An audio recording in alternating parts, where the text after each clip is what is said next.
casinos to the desert sun. We're making magic with the things we've done. Laser engraving, resin gray, laser engraving, carving the way. Resin painting, painting our own, painting our own clay. Vegas nights, a 3D delight. We're pushing limits, reaching new heights. 3 HP, the city where dreams meet. Las Vegas, where creation is sweet.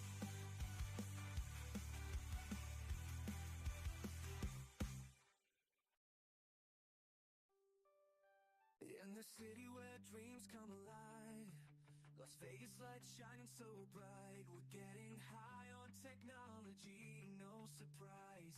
3D HP, we're taking flight. From the glittering casinos to the desert sun, we're making magic with the things we've done.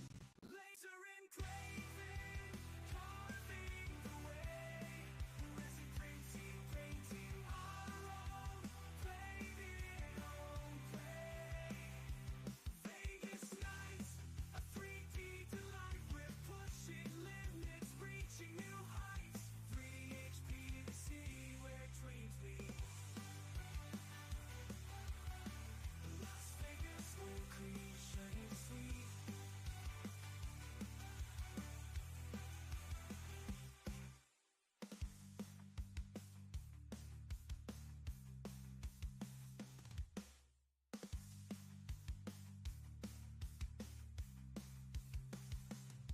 From the glittering casinos to the desert sun, we're making magic with the things we've done. Laser engraving, resin gray, laser engraving, carving the way.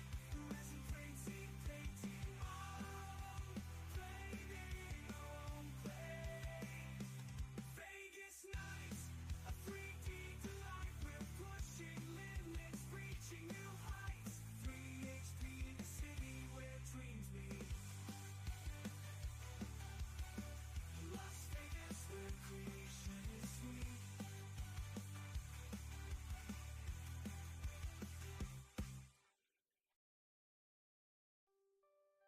In the city where dreams come alive, Las Vegas lights shining so bright. We're getting high on technology, no surprise. 3D HP, we're taking flight. From the glittering casinos to the desert sun, we're making magic with the things we've done. Laser engraving, carving the way. Resin painting, painting our own, painting our own clay. Vegas nights, a 3D delight. We're pushing limits, reaching new heights. 3 HP, the city where dreams meet.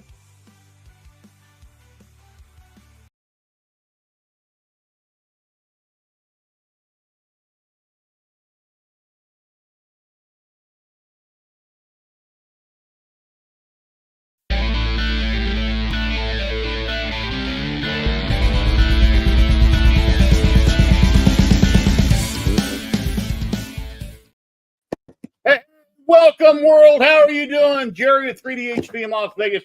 We are live on YouTube and Twitch, and I got two of my awesome guys with me here. I got Matt and Kenny and everybody in chat. Welcome, welcome. How is everybody doing today?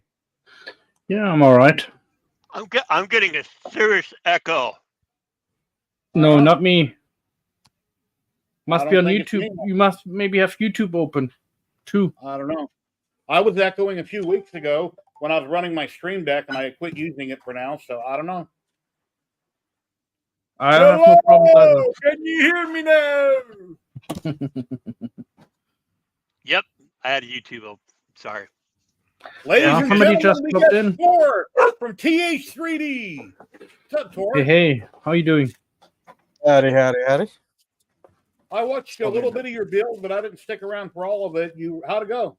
Get a lot of it Not done? too bad. More than I thought would get done. Still connecting my mic and everything. Oh. Where is it? I did a little bit off stream, but I got some of the rails on. Cool. I figured out that I did have some of the parts for the front idlers. But it's moving nicely. Coming along quickly. What's it been? 4 or 5 years ago, I built that hypercube from Ziltech, the Evolution. It's 400 by 400 by 500. And I'm not happy with the hot end that's on it. It's, I forget what hot end's on it. Lily. It's got a volcano hot end on it, but the belts to tighten them, they run up right behind the back of the nozzle, and it's really hard to tighten the belts on it. That looks really nice. Oh, yeah. That's in our carbon fiber ABS and electric lime green ABS with a Nomi 2 on there. Ladies and gentlemen, we've got Denny popping in. It's been a while. Hey, Denny, how you doing? Hey, Danny. Bad. Good to see you. We can hear lawn mowing. We know you're cutting your grass.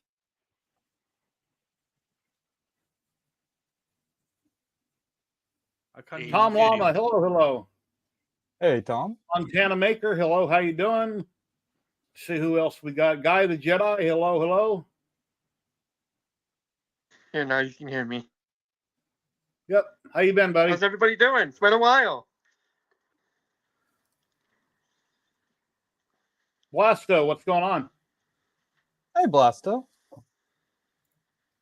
And as always, today we'll be giving away a roll of Polymaker filament later on in the stream and a roll of Ziltech. So I'll put up the banner for Ziltech. I'm allowed to do 3 rolls a month for Ziltech, 1 a week. Why 4? I have no idea. And I do a roll a week for Polymaker. Let me put up the banner.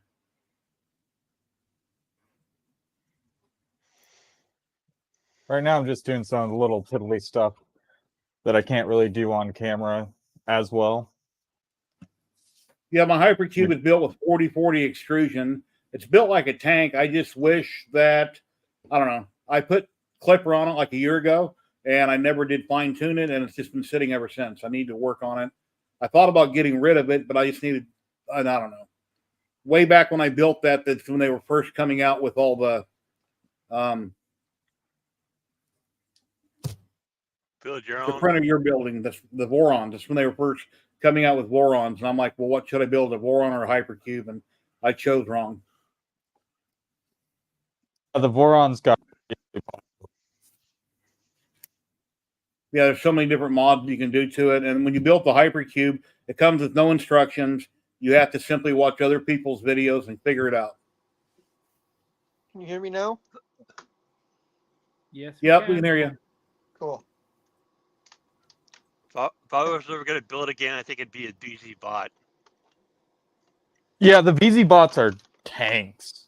The VZ bots and the rat rigs are solid looking. I had a rat rig nightmare, and I spent has it? And I spent a ton of money on that project. Yeah, and he sold it pretty cheap for all that he had into it. Yeah, that hurt. Oh, I bet. Every time I see somebody with a rat rig, I'm like, You know, Tim in Canada, DeWitt 3D, Tim in Canada, he has rat rigs and Vorons. It seems like he's always working on them, changing them, taking them apart. And I'm like, I can't really understand why he's always taking them apart and changing everything. And the rat rig, he don't talk much about it anymore, so I don't know how it's doing for him. Jason, the tech guy here in Vegas, has rat rigs, but he hasn't been on my live stream in a long time. He's been busy, and I haven't sent him an invite in a long time, but he seems to love his machine. I haven't heard much from him either. Usually I talk to him, but he hasn't said anything back in a long time. I still like rat rigs. I think I just had a stroke of bad luck. And my donations up on the SVO8 are up to $140 is what I've taken in for donations so far.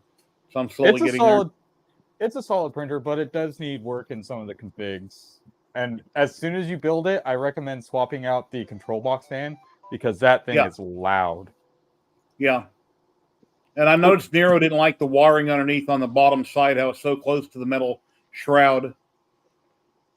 Yeah, where I it goes. put a piece of tape under mine as well, so it's not as bad. Simon Snow, channel member. Hello, hello. How are you doing, my friend? And Simon gave me a huge donation last week towards my SVO8. I really appreciate that, Simon. He donated Yes, $60 Jerry, to I me. got a bamboo A1 Mini. Oh, cool. How's that working out for you? Oh, I love it. Marcel, hello, Multicolored hello, print. my friend. Channel member Saves a lot of Marcel. paint too. I actually just started a print on the P1S, and that's been a pretty solid printer. It does need like every 500 hours or so, but most printers do. Yeah, my X1 Carbon a while back, I was having trouble with that. What's that called on the back of it, Matt? That where the filament, it's got the plunger on it, the filament goes into it. The filament wiper. No, the hub, the little triangle what goes in the It's back. like it's like a hub, but it's what comes on the back. Well, four filaments go in and go into one. It's a splitter. Yeah, I was having trouble with that a Buffer. while back, and Sergio had sent me one, and then Bamboo had also sent me one, and I put on it. And then from TH3D, I done a video on changing out all the PTFE on the machine, but I didn't try, after I replaced the filament buffer, I didn't try to run filament through my AMS. And now that I've replaced everything, it won't feed. I mean, I get my yellow lights on, I go to feed, it's not feeding. So I think it's a buffer. I know that the PTFE is fine that I got from TH3D. I did in the video, but for some reason it won't feed. And right now Tor sent me out some green and some other filament, which I'm actually printing with now and working on a video. And I had a print, the second print going a little bit ago, and it's like 99% done. I'm sitting in the chair nodding off. I turn over and it looks like the printer's done. So I go over and instantly open the door, film it, turn it off, and then I realized it hadn't finished. It had like 1%. For some reason, it had parked, and it just had a little bit to do. So I'm reprinting the second print with the green filament. It's like a square box that opens up and it rotates from this one guy over on Fangs. I think I know which one you're talking about. Are you printing the PLA with the door closed? Yeah, I always do. 99% of the time it's fine. I would not. We at Rocky Mountain, we had PLA printing with our door open. So people kept coming by and like playing with the printer, checking it out, and they kept shutting the door. And we had such a bad clog, I had to completely disassemble the hot end to clear it because it got heat creep from the enclosure getting so hot. I had a couple filaments a long time ago. Montana Maker. 1 second, I'll continue. Thank you very much for the $20. I'll put that towards SVO8, and I've got a button for that. Let me find my button. Here we go. Awesome. Super chat. Thank you so much, my friend. Really super appreciate that. Thank you. I had some filament a long time ago. I think it was from Ziltech, and I was getting a few clogs, so I was cracking the door. It was fine, but most of the time I leave it shut with no trouble. But yeah, it has happened. Pretty much in all my enclosed printers now, unless I'm doing like a multicolor on the Bamboo, if it's enclosed, I just leave it for the higher temp stuff. And then that skull, the Viking skull with the beard you have on your back wall, way over there. I found one that's a headphone stand. It looks like the head, and you put headphones over it on Maker World, and I was going to print that in the green also today, but it's just a hair too big for my Bamboo Labs. And I don't want to size it down with hair. I could size it down maybe to 98%. Yeah, I did use that for a while for headphones as well, but I just printed Ladies and gentlemen, Zach Ass. Hello. Hey, Zach. I printed that with some Polymaker marble PLA, Polyterra, I believe. Oh, nice. And this was done on SVO8 with one print. So a little bit of frame on there. Yeah, it prints great. It does need some work, but it does the needful. That's the Voron 2.4 knockoff inspired. Yes, the Soval, the SVO8, yeah.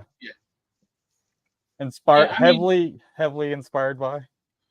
That's just a well-designed machine. You know, one of the biggest problems I have with a lot of a lot of printer designs, hey Blasto, is that you have to move the mass of the part you're making. And Yeah, that's the standard bed slinger designs. bed slingers the worst.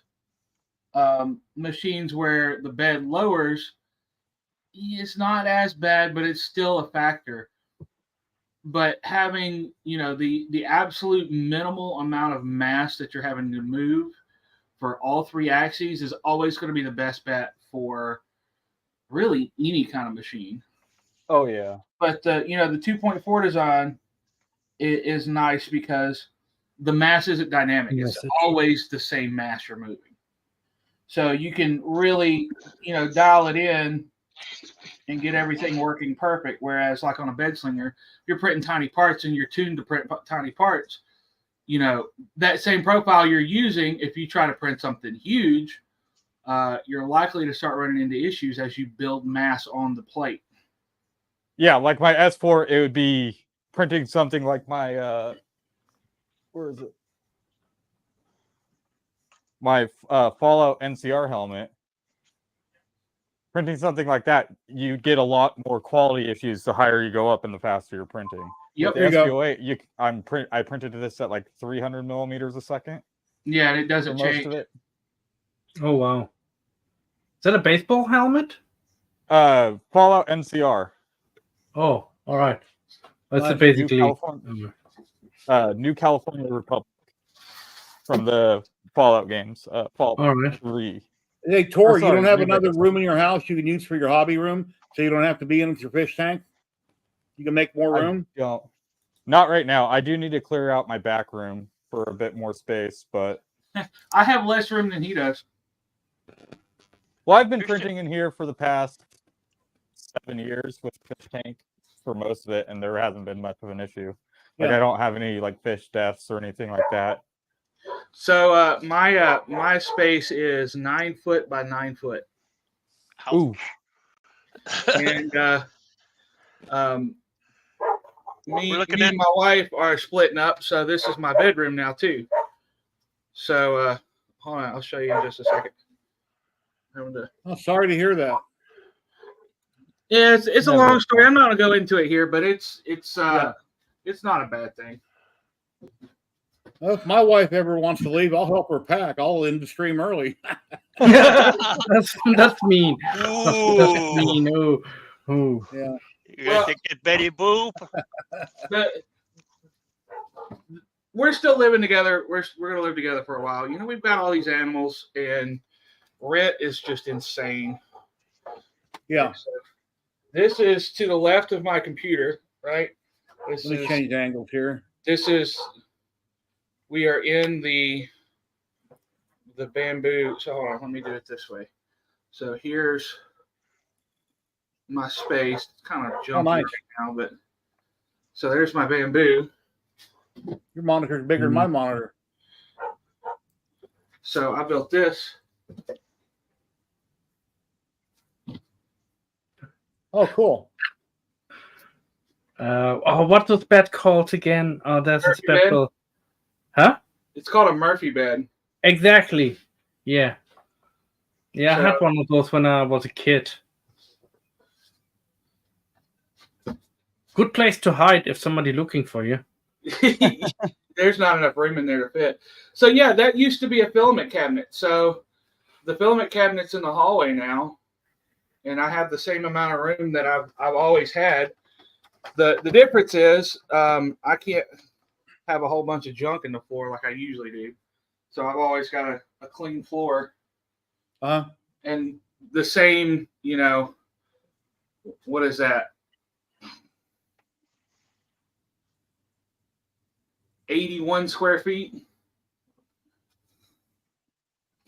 Wow. Yeah, you always got to make do with the space you have. Yeah, I think I do it pretty well. I've got in here, I've got 4 printers, and I still have room for that giant monitor, my design computer, all kinds of spare parts, workbench. I'm a second living room, as you guys probably know from way back when. But I got a lot of room, but I don't know. I wish I had more room. So when I see people that have these huge houses, or they got a big warehouse or a big giant 5-car garage or something, I'm like, wow, that's so cool. But you just gotta you have what you have. So yeah, and with my relationship with the makerspace, I basically have unlimited room. It's just not all of it is here. So yeah. And that just makes it a bit more difficult to actually use it. Yeah. Yeah, I mean it does, but it's only 10 minutes away, and now that I'm single, it's like, hey, I can guilt-free just get off work and go spend the whole afternoon at the makerspace because I'm not worried about feeling guilty about not giving attention. Yeah, I'm actually trying. Hopefully, in the next month and a half, 2 months, I'm gonna start getting rid of this area over there, and I want to put a shelf up, a big one, and so I can put printers there and bamboo printers, and hopefully on there too up there, so I can start like a production line of what I'm doing and what I want to do, So yeah, summer's starting to hit here in Vegas. My current bill I just got yesterday, I think it's 1.6. Here it is. Let me look at it. It's going to go way up. I can't read it. Way up Yeah, my current bill is $169, but by the end of summer it'll be up to over $400. So my summer power bills are cheaper than my winter power bills. Ladies, let me interrupt for a minute. We got somebody that's on vacation overseas, and she's nice enough to drop in. Jamie, Homemade Jam 3D. Hey, Jamie. Hey. Hey, guys. I'm all right. You? I'm doing awesome. How are you doing with your leg? Your friend's leg. My leg is fine. It's my friend Patty that she rolled her ankle. We had to drive an hour to the hospital today. Oh, wow. So, but yeah, let's see if I can get this to turn around. I have spoken with my wife what type of shelf I want to put up. And I also went to B&Q, and I even pointed out the shelf, but I think she thinks I put the shelves on the wall. No, it's the metal ones, I mean, I love my metal shelves. They're so nice. Really help clear out the build area. I'm trying. Everybody was muted. Because I calculated the shelf what I want, I can put 6 bamboo printers on. So yeah, Jerry, I was saying my power bill gets cheaper in the summer because we've got solar, and we had people build on the south side of the house. It used to be just a single 2-story house, and they put up 2 3-story houses where the single 2-story house was. So in the winter, when the sun's further in the south, I don't have as good coverage. But during the summer, I make a crazy, crazy amount of electricity off of my solar panels. That's beautiful, Jamie.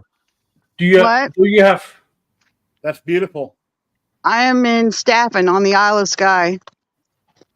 I was trying to turn my camera around. See the flowers behind me? They're called red hot pokers. You can go full screen if you turn it sideways. It'll change. I was trying to turn my camera around so I could show you. All right, you're full screen now. Yeah, I messaged Jamie yesterday. She said 11 o'clock at night the sun is going down, and back at 4 o'clock in the morning the sun's coming up. So, yeah, that's crazy. Yeah, it's 8:20 now. PM. Yeah. That's overcast. Yeah, it's always gray in England. But we have had everywhere we've gone sun. Oh. It's supposed to rain tomorrow, but yeah, it's freaking beautiful here. I mean, I'm gonna sound like a ding dong, but when I first saw these mountains on Skye, I started crying because I've never seen anything so beautiful. How's the fresh air smell next to the water like that? Oh, it's amazing. Yeah. So everything is just Peachy. out At of least this I world. guess. What's What? that? Oh my god. That Kathy said he needed to go. Oh, sorry. Something Oh. came up, I think. Well, I hope he comes back. Oh. Well, So obviously sorry, I Jamie. haven't been printing anything. Yeah. You didn't brought a travel printer with you? No, I did not. Oh. I mean, we're driving a Mini Cooper. Well, they do make miniature resin printers now, you know. I know. Yeah, but yeah, that's You could have came around, pick up a few bottles of mine of resin, and you could have print while you're on the go. You know. Well, take I'm lots of saying. pictures.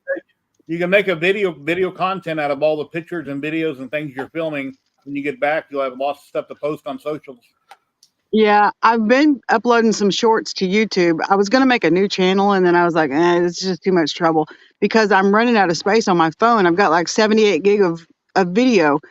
So I'm trying to get things uploaded so I can clear off my phone. And then I've got a DJI Osmo that I brought 4 memory cards, but I don't have a laptop. So I have to hope that I don't run out of memory. We're here for another 3 weeks. Does, Remember, are you in you a always have hotel? enough. Are you in a hotel? No. Well, sometimes hotels. Most everything I booked is Airbnbs. But this is the Airbnb. Yeah, because And most then the next hotels. one that we have is Airbnb. And then in Glencoe, we're staying in a hotel. We move about every 3 or 4 days. It's 21 in total hotels and Airbnbs. Wow. What Yeah, about but uploading to a Google Drive? Because my phone, my S23, I can't plug it in to my computer because it starts beeping like there's water in it, which there's not. And it was that Yeah. way since it was new. So I've got to upload all my videos to my Google Drive. Then I have to re-download them so I can edit them. So I don't know about being overseas, but maybe you could just, in the evening, just upload your stuff to your Google Drive. Yeah, everything goes to Google Drive now already, but it has been my experience that photos are just fine, but Google Drive compresses my videos so much that when I try to post them, everything is really pixelated. Huh. So I'm trying to get the videos posted directly from my phone You and have a then laptop delete with them. you? What? You have a laptop with you? No. Okay. Do you know anybody have a laptop over there where you are? No. No. You. Yeah. Otherwise, I would have said go to Argos, get yourself a outside hard drive, plug it in your friend's laptop, and then transfer it from your phone over to the transportable hard drive. Yeah. You know? Just an idea. I kind of use Google Photos as my hard drive, as my external, which is fine Thank for you. photos because those I can just pull right back off. Thank you, Vincent, for resubscribing on Twitch. I appreciate that. You know, Sam Prentice said when he went to China and he took over a terabyte of footage, you know, and of course he recorded, I think, in 4K or 8K, I think, was it? Yeah. And that filled up quick. Yeah, so he took several hard drives with him. So okay, yeah, I've got a few externals, but I just didn't. I thought if I'm not going to take my laptop, I might as well not even bother with the external hard drives. Blasco said you can just plug it into your phone, which I haven't tried that, but yeah, if you have USB-C, oh yeah, buy one over there. I'm sure you can.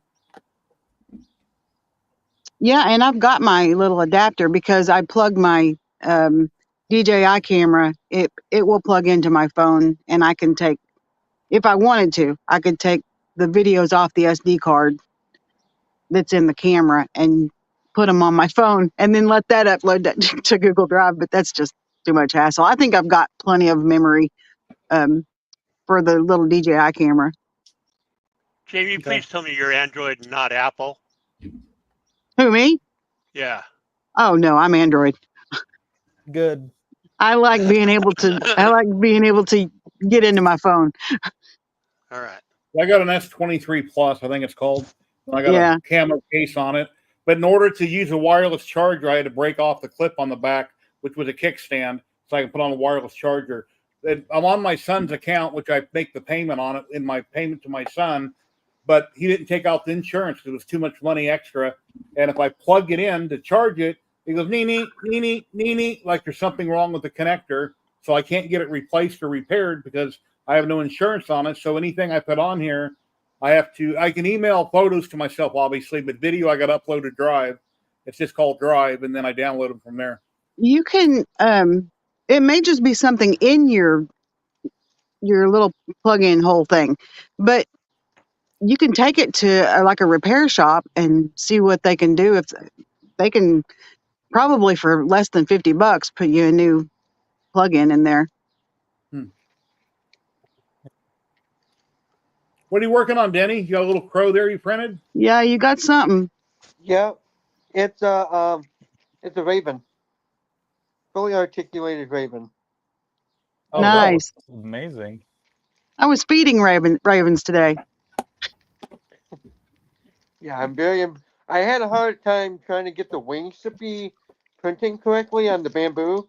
Well, the issue was the wings right here, which is like kind of like wavy. It had like wavy shapes on your print, Yeah. so I had to put supports on there, extra supports. But they were already pre-supported, but I had to do extra supports, and it finally came out perfect. Looks good. Good. It came out pretty cool.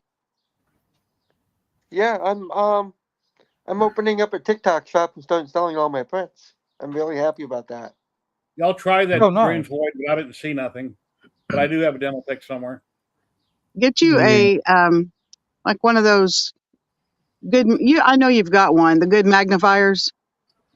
Yeah. The like where you can see in there really good and shine a light in there. I've got headlamps. I even bought a long time ago. My sister had a water leak in her wall behind her toilet, so I bought one of those cameras off Amazon, which I plugged into my other phone. And it's like a snake, and it's got a light on it. You can stick it in, Yeah. look around. And I looked at the phone where I could see where the water leak was coming from, so I'd know where to cut off the drywall to fix the problem. And I haven't tried it with this new phone, but I need to do something. Mm. Yeah. Oh, and I had a horrible thing happen to one of my dogs the other day. I have two dogs. Well, my brown and white one, Sandy, she had something wrong with her left paw, her first nail. It was kind of bent sideways. She's got really thick nails, and she's always licking her paws, which is an allergy, I found out. But underneath, right where it's next to her skin, her pad, that was all raw. There was raw flesh right there. And if you touch it, she would wince. Well, I took her to the vet to get her shots with both my dogs yesterday, 2 days ago.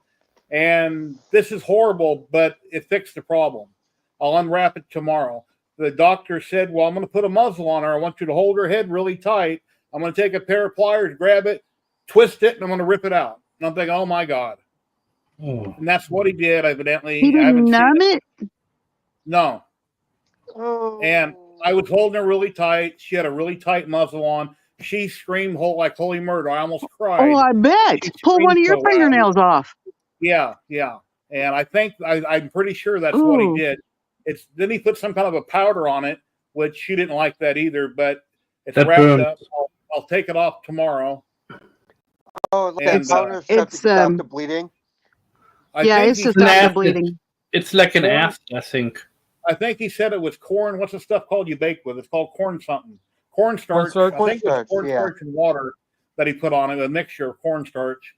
And I'll unwrap it tomorrow. But yeah, my sister went with me, and when I got the dogs to the vet, they were barking and holy bloody murder, disrupting the whole building because they don't get to go anywhere. I'm here at the house. They run out back. I got a big side yard. They don't go to the dog park, and I don't take them anywhere. They're always here. So when they get around other animals, they just go ballistic and go nuts. And it was, oh, God. But, yeah, that was just horrible that he had to do that. So I would have said, you need to give my dog some numbing. He could have shot some lidocaine in there. I would have thought so. But I asked him when he left the room to go get his supply. And I said, you've done this before, right? He goes, oh, no, first time. He was joking, but I didn't even like hearing that comment. So, yeah. Oh, well, what do we got here? We got a guy on a bike. Where's he going? So they got a pirate festival in downtown Hampton. So we're riding over there.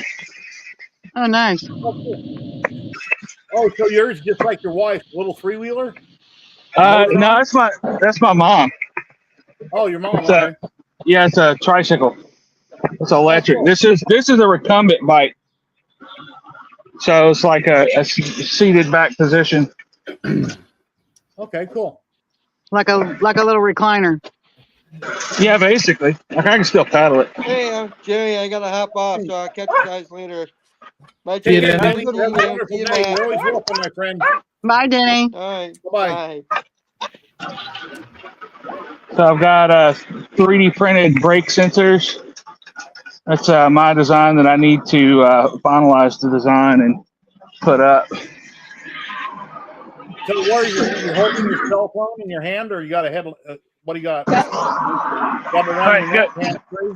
No, it's I'm holding it with a hand. Okay. Dave Gatton, hello, my friend. How you doing today? 3D printed headlight mount. You can't see it, but the battery mount is on the back of the seat, and it's 3D printed as well. Oh, nice. Well, that's cool. Very cool.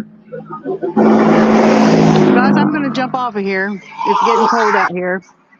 Well, I'm glad your Oh, friend's okay. going to be okay. Have her take it easy, and thank you very much for dropping on. Have a Oh, very no safe trouble at trip. all. I know you're And having a Matt, blast. I'll be seeing you and Louise in a couple of weeks. I hope so. Don't forget. Yeah, I'm not going to sure you forget. be Why sure would you I take forget you? pictures together. You forgot the Take pictures together. cheese. I didn't forget the cheese. You know what? I had to buy a new suitcase when I got over here because I didn't have enough room to even buy anything. So I had no room at all. I don't know. They might have confiscated the cheese. Maybe I don't know. They may have. Yeah. Well, if you cut All the right. cheese, you'll have more room in your luggage, right?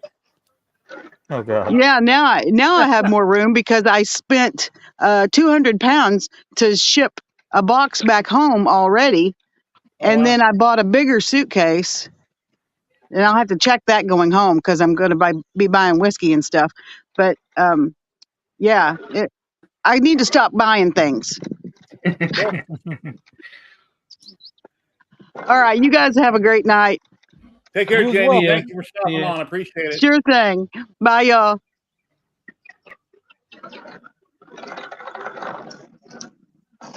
Check out these guys. My Got an wife old says she Impala in doesn't the like back. cheese, but secretly she likes cheese. I mean, who doesn't like cheese? I Unless know. you're even Yeah, lactose. the Even I Velveeta's have got friends so with much salt in it. Velveeta's not cheese. Looks like they got a Yeah. That's power not real That's what, cheese. power company truck. that's what Matt wants. Oh, cool. It's Velveeta. Yeah, that's what I want. Velveeta cheese. Oh, you want Velveeta? Yeah, I asked her to bring me a block of Velveeta cheese because I wanted to do some proper macaroni and cheese. You know what I used to in America used to eat. Can't you buy? No, I But can't here- buy this type of cheese over here because the cheese is not allowed over here. They No, don't, it's they made don't have Velveeta shells and cheese at the store? Huh. Okay. because it's not made out of milk. I think cheese needs to be made out of, milk, not out of plant oils and other stuff. So basically, Velveeta cheese is kind of like a synthetic cheese. Yep.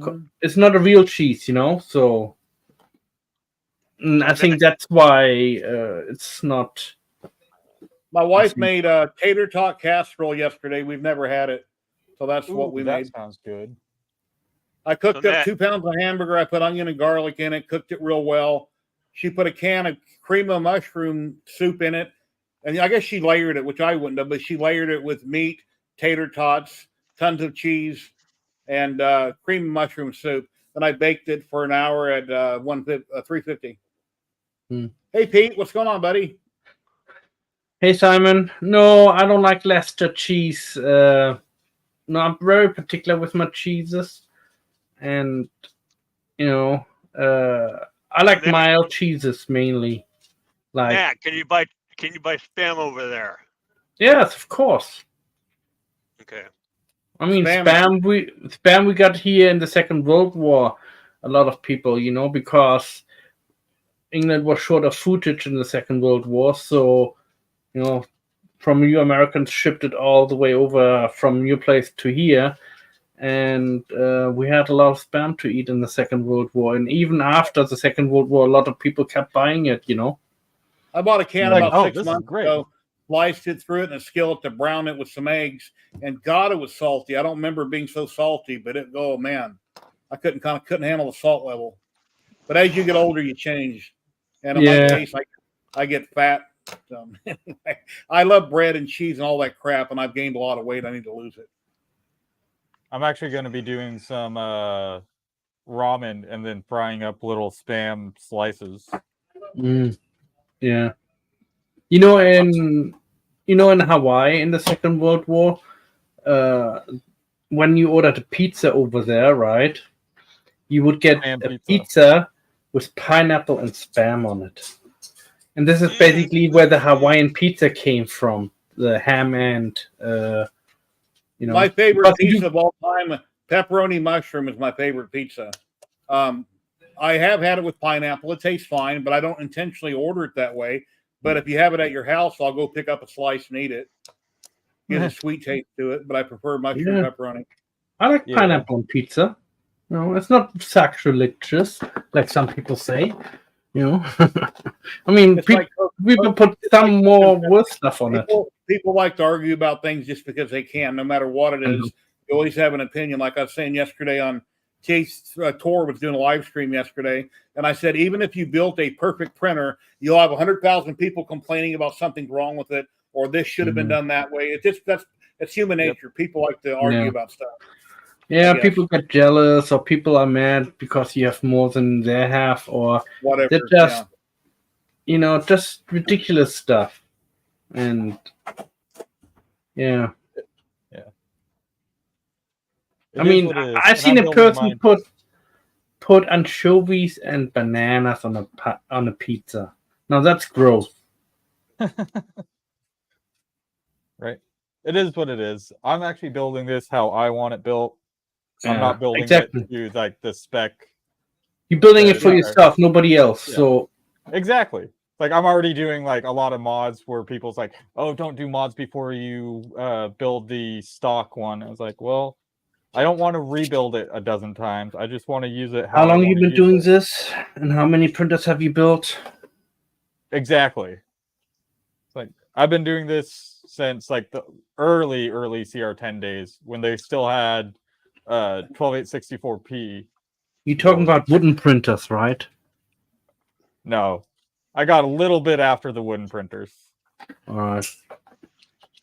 Yeah, I remember the first printer. I had a wooden printer 2011, 12, I think I had it. But I got rid of it very fast because I was not happy with it. And then I got myself a Prusa, and then 2 weeks later or months later, I got broken into my home and got nicked, you know. And of course, my girlfriend at the time said, "Oh, we have insurance." Yeah, she didn't pay it for. Hello. How are you doing today? So, been a while. I haven't seen you here in a while. So I got stuck with the bill of a 2,000-pound printer, and you know what took me like 3 years to pay off. So never. Yeah, was not happy, and I was not able to print during that time, you know, because I couldn't afford to buy another one. Yeah, I eventually sold my CR10s like a year ago. Back in 2017, I think is when they first came out with the CR10. Probably 4 or 5 months after they released it is when I got into 3D printing. And that's way back when Tim started his business with TH3D. Oh, yeah. Oh, the new affiliate thing, Tor. I got the email like a week ago from Tim. Should I wait? I think it was the 17th is when it actually changes. Should I get a hold of you like 2 days before or something? I'm not sure on that. I haven't talked to him about that yet. We still have to sit down. He's been busy getting ready for the kids, so he hasn't been updating me a lot on stuff. Okay. I've just been covering support stuff. But yeah, just send in a ticket and we'll get it sorted. Yeah, I'll do. Yeah, the way I can repost it. Because for some reason, like I talked to Tim and we chatted online about it for probably the last year and a half now. I'm still sharing every week on 3 platforms like I always have, but nobody's using my link. And for some reason, they were constantly for a couple of years, and then all of a sudden it dropped off. And I think that's when, remember, I was going monthly. I had to get a hold of you every month to get a new code. And then as soon as that went back to you don't need to get a hold of us anymore, that's when the affiliates dropped off. But he looked, and I don't know. It doesn't matter. Yeah, because everybody always wants to use a code, don't they? Yeah. Well, people love deals. So there's a lot of affiliates that I have where if you use my link, it helps out the channel, but you're not getting a discount. So then that doesn't give a person an incentive to use a link, because everybody likes to save a few bucks here and there. So whenever they can save money, they'll always use a link. Understandable, yeah. Ziltech used to be 15% off on everything before the pandemic, and people use my code all the time. And then when they went down to 5% off, and you have to pay on free shipping over 75, everything dropped off. But, you know, whatever. I got to clean up everything underneath my YouTube videos. I got so many different links for this and that. I need to generalize them and change them and clean it up, make it nice and neat.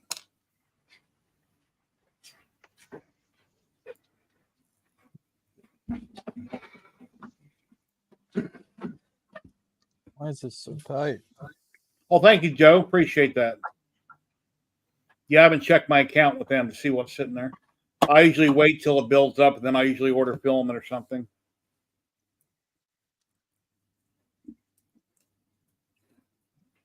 Yeah, I've been doing a few things. I've been doing some volunteer work, going around, you know, I can't tell who it is, but it's government, you know, so I can't go into details about that, but I went around houses with them and see what they were doing, etc., and to talk to different people. And because right now we have an election coming up, so I'm just curious, you know, how they do everything, and you know, because I'm gonna vote, and hopefully we get some better environment in the future around here in my area and other areas of England. Were totally deprived of funding, and you know, it's not very nice living in a street where certain people, you know, they can't afford literally to go to the dump because I don't have a car to take the stuff, you know, over to. Let me answer this comment real quick. That's why I threw it up on the screen. Crowdfunding, I've got 140 put away from prior donations, and then today I took Montana Maker gave me $19.99, so I've got basically 160 towards SV08 right now. And if and when I sell the Prusa Mini to Red Light, that'll be another 200 to put towards it. But I don't know what's happening there. I guess his wife was in the hospital, and last week when I mentioned it, he sent me an email if I still had it, and I replied to him, and I have never heard back. So I don't know what's happening. Big bad Joe. Matt is the spy. Yeah. You know, if I would tell you, you know what will happen, you know.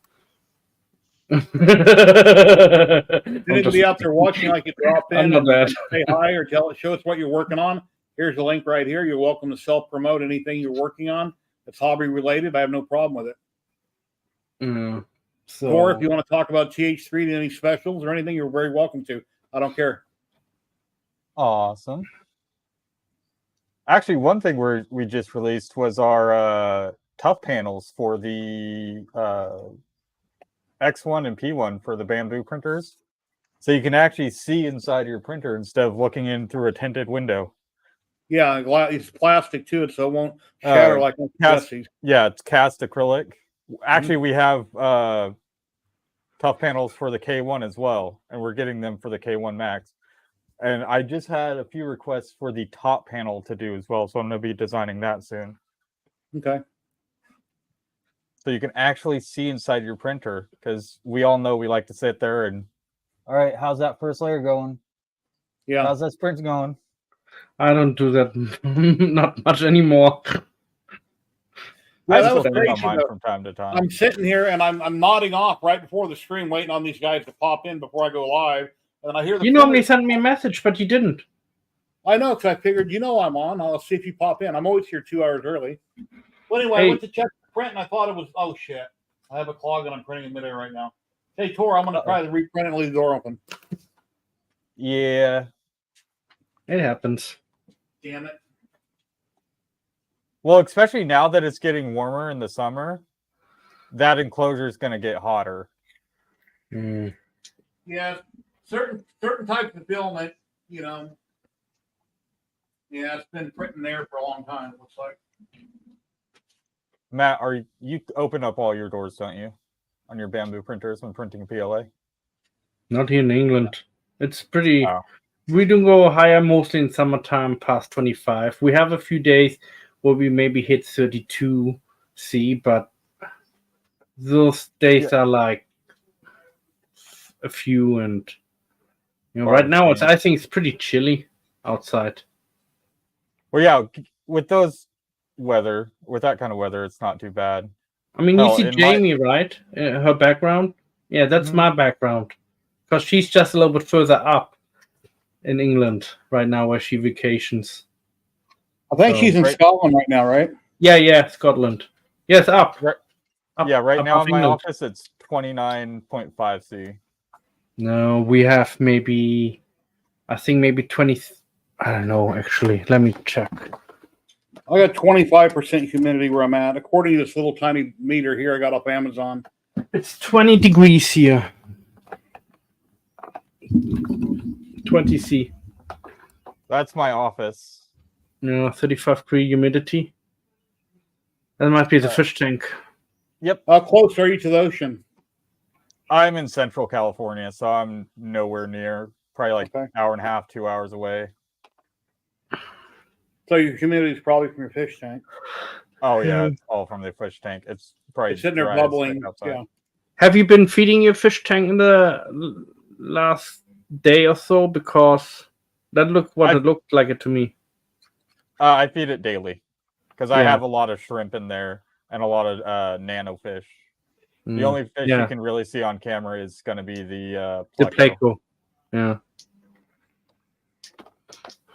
Because I think you might be overfeeding your fish tank a little bit. The green is partially from... No, the green I'm not worried about. The green is just an after product of overfeeding. The thing is the cloudiness. If you feed and your water goes cloudy, that means you overfeed. If you have leftover food on the bottom and it's not clean after 10 minutes, you're overfeeding. So never leave food in there because it makes your water go cloudy. It's not too cloudy. It's mostly I don't clean the back glass just because the pleco's in the auto sinkless, so it looks a lot dirtier than it is. Yeah. No, the only what I can tell from this far away, I mean, if you take the camera maybe close, because that's what I used to do in America. I was specialized in exotic animals and fish tanks, and I used to clean fish tanks in the casinos and other places and all that, and I learned a lot doing that, and I met some very interesting people doing this type of job, and the guys from Tanked. Yeah, I know them. They were literally friends with me. I was invited so many times to go with them to eat and hang out, and they actually wanted to hire me for the show, but I said no, I can't do it because I have some other priorities what I need to take care of first, because it was more important for me. Even so, I wanted to do this, but it was a chance of a lifetime for me to go with them, and I knew what they were about to do with Discovery Channel and so on, because I did talk to several Discovery Channel people at that time, and they actually wanted me to do work with the channel. And nice. I mean, people like in the pet store where I was working, Siegfried and Roy came in,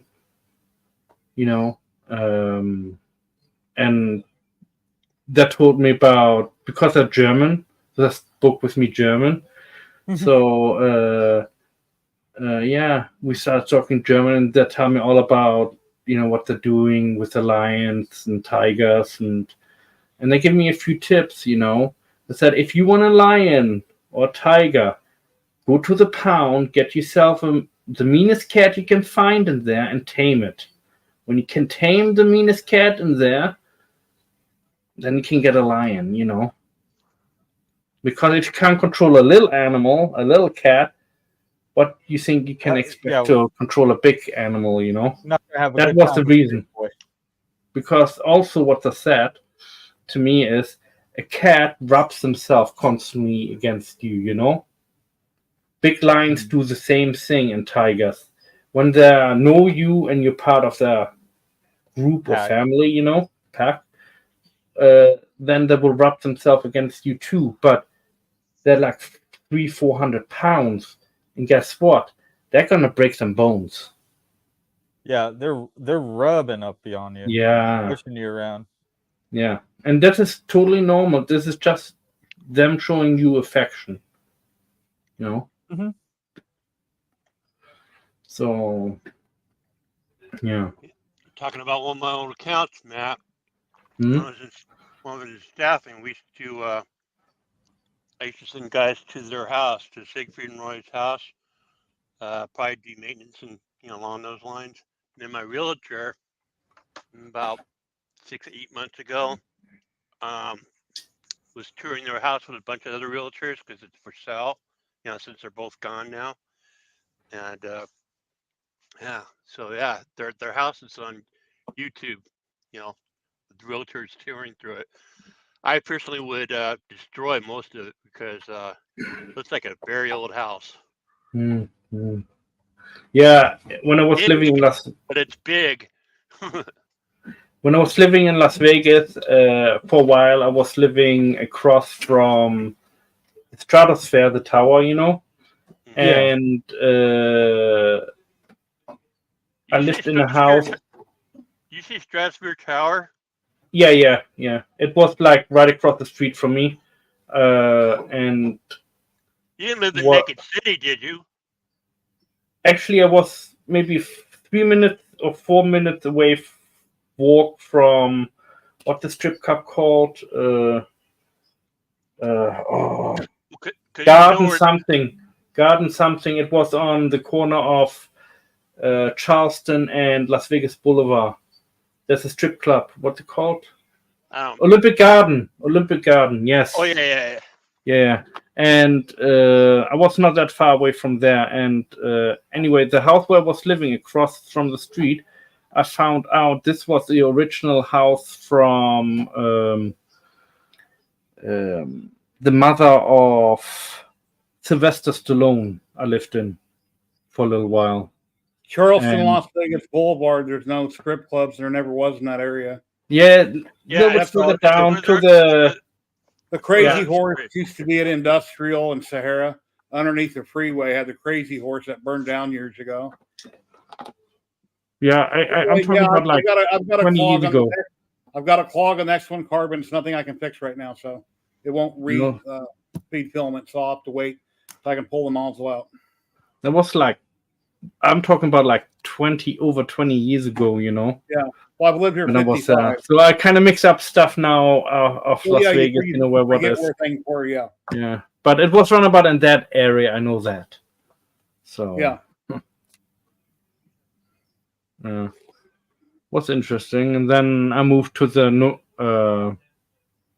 I think it was West Side, Flamingo, not Flamingo. That's on the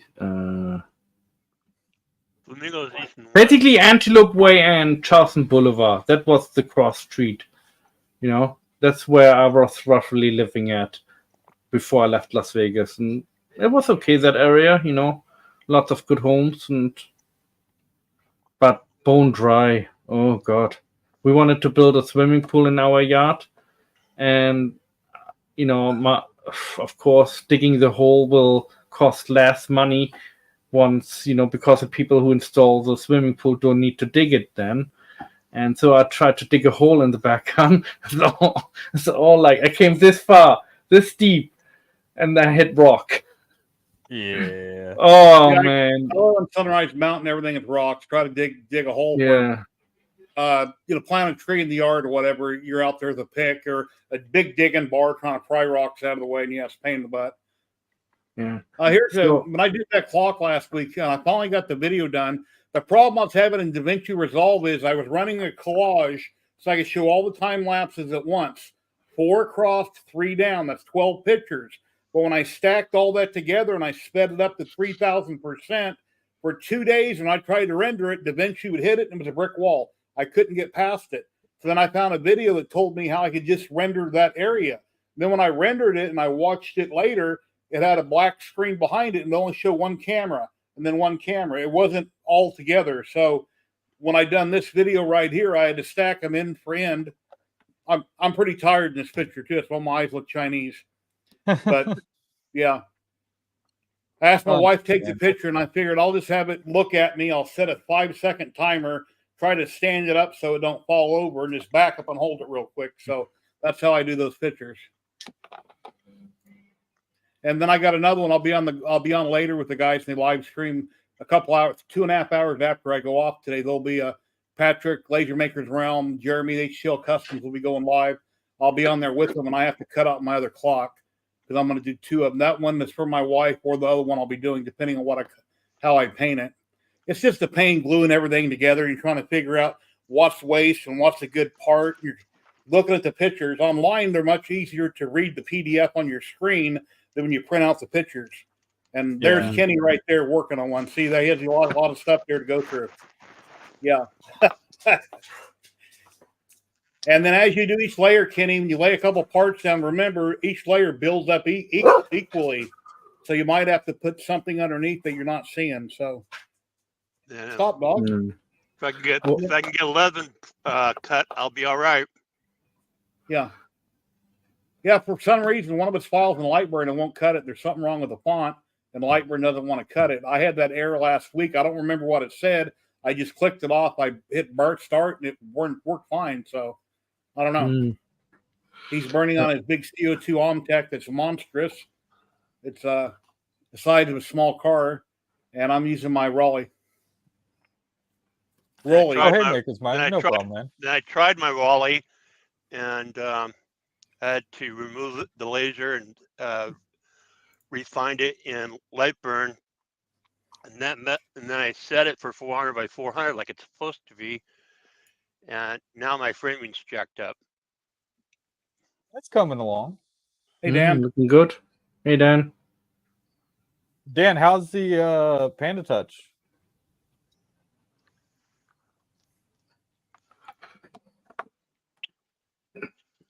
Here's a link, Dan, if you want to pop in and chit chat for a minute.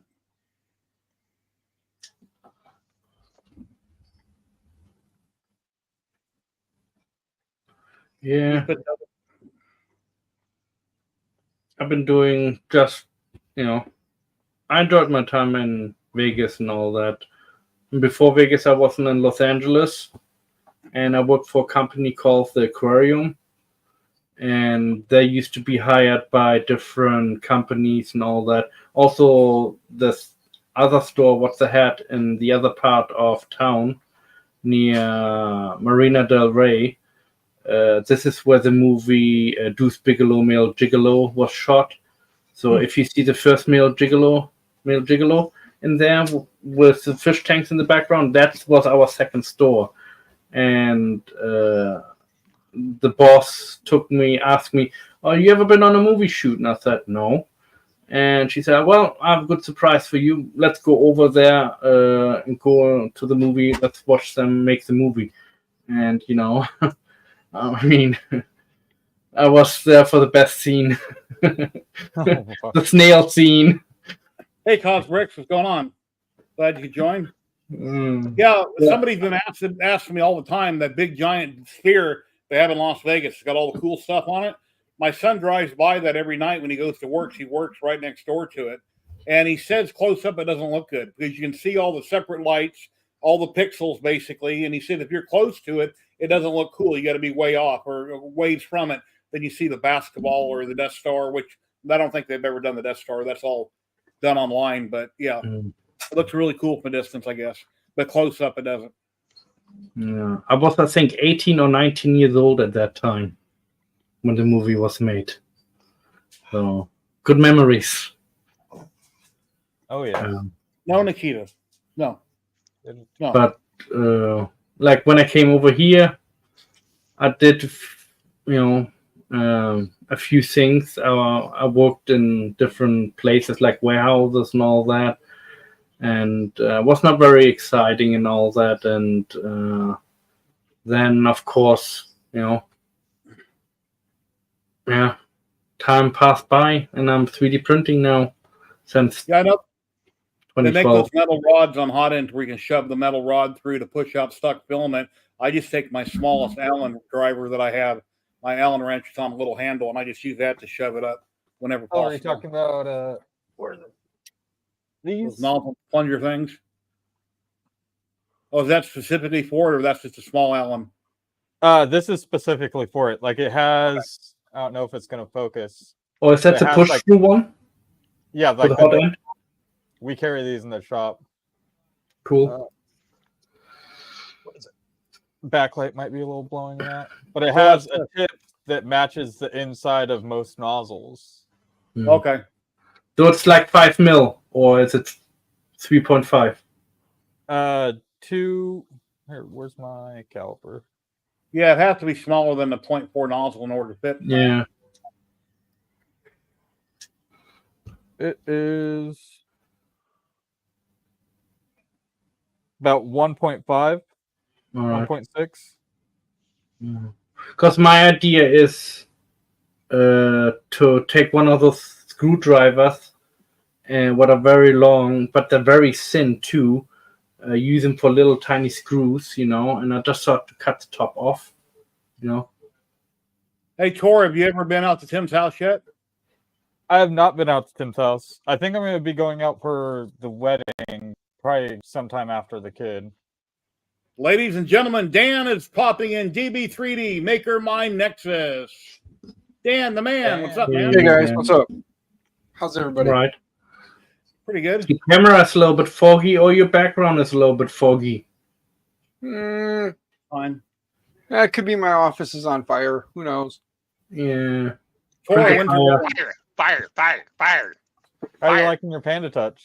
It's awesome. I like it so far. I mean, I can honestly see where they were going with it, so I understand that they're not trying to use this as a full-on replacement, more of an addition. And in a print farm setting, somebody with a print farm, this thing's going to be perfect for them to be able to, either put it on battery like I just did. I flipped the switch, it's on battery. I can walk around with this thing and do whatever the hell I want. I mean, so probably vape smoke, yeah. But no, I definitely understand why it exists, and I can see the need for it, especially again in a print farm environment. It's definitely a necessity. And with me having more clipper devices than bamboo devices, I like that you can buy one device, and depending on your needs, just flash it. Yeah, you flash a firmware, and this can either become a K Touch or it's a Panda Touch. Realistically, they should just pick one name for it and say, you've got two different variants. Which way do you want to go? But yeah, which firmware do you want to use? Yeah, they're going to market one device as two separate though. So I didn't like that with their marketing. It's like, we're coming out with a new product. It looked like, but it's hey, like, Dan, your counterpart in the UK has been having trouble. Dan 3D Prints UK. Yeah, let's see here. You're on your third Panda Touch. Breaks same as the other two. What's breaking, Dan? I'm just curious. And I know I had an issue with my V1 before they replaced the power board. Yeah, it was still resetting after a bit, but after a while of on the new board, it started working again. Yeah, so it's and they sent out a full replacement for it. Yeah, the only thing I was going to say, the only thing that I seem to have an issue with is when I go in to access my files, it's only showing me 3 files. It's not showing me everything that's stored on the SD. And I think it has to be on the root. Like on mine, I can't get any of the files, but I don't send files to the printer. I just upload them. And and I just upload them from the slicer. But the nice part would be is if it was, if there was a way they could fix that in an update, so that you can What access firmware are you files. on? Huh? What firmware are you on? On this guy, it Yeah. is 1.0.3. Yeah, that's the latest. Let me Yeah, check their so it's GitHub because I'm yeah, in the it's beta on for it. yeah, this is on 1.0.3, and with the minis, the only thing you can do, or the only one that it works with, is 1.1.3, I believe. You can't go higher than that. So, like the new 1.2 firmware that came out for the minis, this Hey, as Stephen of right Cole. now will not work with it. There we go. Yeah. Dan said we had lines through one of them. The other one only works on battery. Okay, so then there's most likely an issue with dock on one because your USB connects to the dock. So it's probably an issue with those pins in the back, because for your positive and negative, they're just two sets of copper pads. So you've got 4 pins on the dock on each side, and they connect to 2 copper pads. So it could be very well be something in this board here with Yeah, it not also check that board because there's 2 different versions. The old version had issues on 5-volt okay. where it wouldn't power it correctly and it would start to reset the screen every couple minutes. Yeah, because this one says on the back here, it says Panda Touch Power 2 V1.0. So that's all I got on this. That's the first version, I think. Yeah. It said Power 2, you said? Yeah, mine says Power 2, Power Dash 2. Mm-hmm. Yeah, that's the second one. Okay. So it's My just That's the fixed version. My X1 carbon, that best way to clear the nozzle is to let it hang, heat it up, and push out the filament. Because in the past, I took a couple of them outside, took a propane torch, and I got them hot and let them run out that way. But I don't like getting them that hot. Yeah. Oh, we have Stephen Lightspeed popping in. Jerry? Lightspeed, what's going on, buddy? Hey, Steven. Hey, how's it going? I was expecting a big, it's Steven the Lightspeed, but Ladies and gentlemen, we've got the one and only Lightspeed from Arizona. Womp womp. What's up, fellas? What's Hey, up, guys? how you doing? I've got a big mouth and I want to use it. I'm doing okay. I mean, I'm surviving barely, but I'm surviving. I hear you. So I'm making Care Bears. So I saw that. yeah. Do you actually care? Not really. Actually, I made one that saes I don't care bear. Oh yeah. Oh, I need to go. Wasn't grab that the one for cancer? No. 'Cause that's for a little 6-year-old kid that we're sending flexies to. So for him, I made one that says 3D print cares. So, but Cool. yeah, I'm making some other ones too. Like I made a breast cancer awareness one, one for the Amigos, the Mexican version of it. Yeah. So, and now I'm working on the Angry Bear, the No One Cares Bear. So, but what's up with you all? Well, not a lot. Not much. Oh, good, sir. I've done a lot, but I can't talk about it because it's political. Oh, That's all I really? can say. Yeah. There you go, Steven. Are you taking over your government or anything? Always, no. Oh yeah, that's cool, dude. I love the Care Bears, bro. Like when I was a kid, my sister used to beat me up if I didn't want to watch it, so I didn't have a lot of choice in the matter. But I did like it. That was How a old band are I you- used to work How with. old are you, Steven? 46. Wow. Wow. You're Thanks, older Jerry. than me. Thanks, Jerry.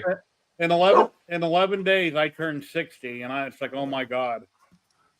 Oh yeah. Yeah, I'm I'm not looking forward to another that. 15 years. I'm 60. I'm not looking forward to it. The last 45 years went by quick. Yeah, I was gonna say 44. Anything after 35. Ladies has been and gentlemen, we've got the one and only Tim DeWitt 3D Canada. Hey guys. Hey, Tim. Hey, Tim. Hey guys. What's Good. up, DeWitt? Hey. Tim? Good to see you. And Tim has the Hey, Barbie other Tim. printer. He was gonna order. Tim, are you gonna order a little Barbie doll and just let her stand there and check it out? Does your wife have any Maybe. Barbie? Hey, No. Maybe I may have some Barbies from my childhood. We'll see. No, That's I'm the kidding. But, Hey, no. we're not judging you. But I We I made totally the are. I made the ultimate fatal mistake of a zero build. Oh. I'm missing some inserts. Oh So, no. but I figured out a way I can cheat. By filing down some square nuts, I can get them to slide in. So, but I'm not taking it apart from this point to put in. But the reason I'm missing them is because the box zero requires more inserts in areas that just the plain zero didn't. So, and the box zero is this upper part. It kind of changes everything the way it all goes in. So. Some Are of That's those all are right. you sliders doing go in two and solid doors to some open of them up? drop in and spin sideways. There's different types you can get. Not Yeah, for but those rails. not for the 1515 extrusions. That's Yeah. yeah. But no, Are you that's doing okay. two big doors though Two big doors, for the front, probably, or just yeah. one big door? I haven't decided yet, to be honest. I haven't even thought about the enclosure yet. So yeah, Slowly getting my Trident going. nice. Just got the beefy front eilers together. Yeah. On this stream, I've been working on the it just fell apart, but the stealth burner. Oh, okay. I like the look of that. I'd like to put something like that on my hypercube. That looks really cool, but I don't know Yeah. how I'd make it work. There's probably there's mounts for this thing on just about everything. Yeah. But I'm gonna be doing the mellow CNC tap. Oh, okay. I let chat decide whether I do the tap or an eddy current sensor from Big Tree Tech. Is it hashtag USA or is Hey, it Josh, how you doing today? Bang USA? Or Hashtag hashtag USA. USA. All right. Yeah, we'll do that one giveaway here in a minute. Yeah, like I said, I got my hypercube. Probably about a year ago, I had Jason, the tech guy, and some other people help me get my I'm having a brain fart. I put Clipper on it, but ever since then I haven't worked on it. I need to change some things. I thought about getting rid of it, but it's 400 by 400 by 500. That's when Dan first found me way back when I was building that hypercube. It's built like a tank. I just don't like the way the hot end is set up on it, and I just need to fix some things on it. But it's got a good build volume. Is it AC or a DC bed? Oh, AC. AC. I got one of Tim's little whatchamacallit deals on it. I was gonna say, Jared, I sent you a link in private chat for the stealth burner, or the bracket you need to print to mount a stealth burner on a hypercube. Oh, okay. Thanks, Dan. Yeah. Actually, it's for the hypercube Evo. You don't. Or yours isn't an Evo. Mine is an Evo. Yes. Okay. Yeah. So yeah, that'll work for that then. I'll look at that. Thank you very much, my friend. Yep. It's a solid hot end setup. I do like the nozzle lights as well on them. Mm-hmm. Yes. Yeah, I have one with a Mosquito Magnum Plus in it, and it's a pretty wild setup. I prefer the clicky over the tap. It's just so much easier, I think, to use.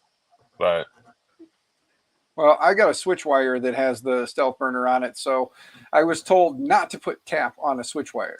So yeah, I've just seen there's like a lot of variables in the manufacturing of it, I guess. So I don't know if that's true or not, but you can't get easier than like an Omron end stop switch. You know what I mean?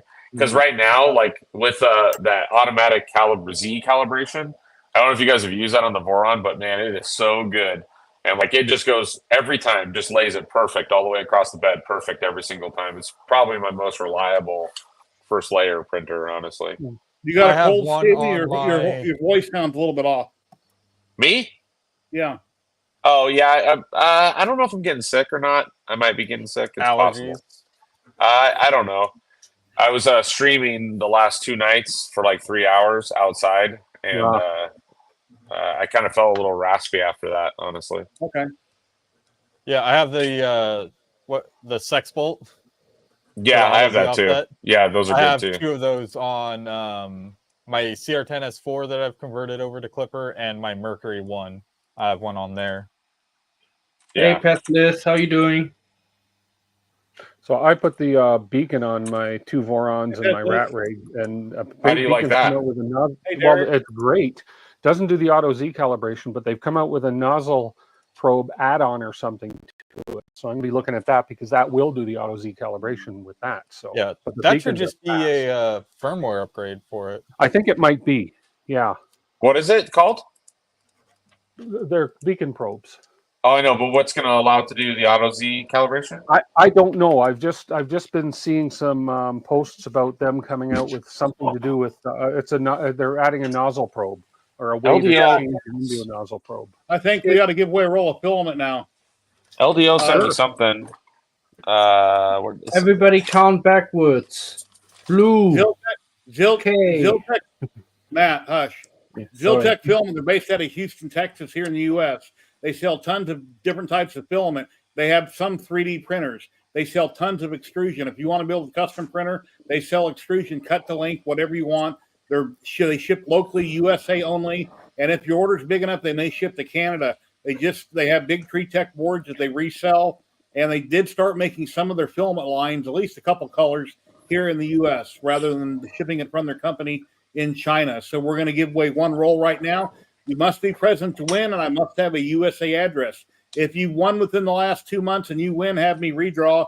They don't like the same people constantly winning over and over and over, because the whole point in any company giving anything away is so they can get business and people will come back and buy more from them. But we got 20 entries, and here we go in 5, 4, 3, 2, 1. 5. Let's see, who's it going to be? Come on, winner. Come on, let it be me. Let it be me. Let it be me. Let it be me. Pab TV. Congrats, Pab Congratulations. TV. Are you in the chat? And are you in the U.S.?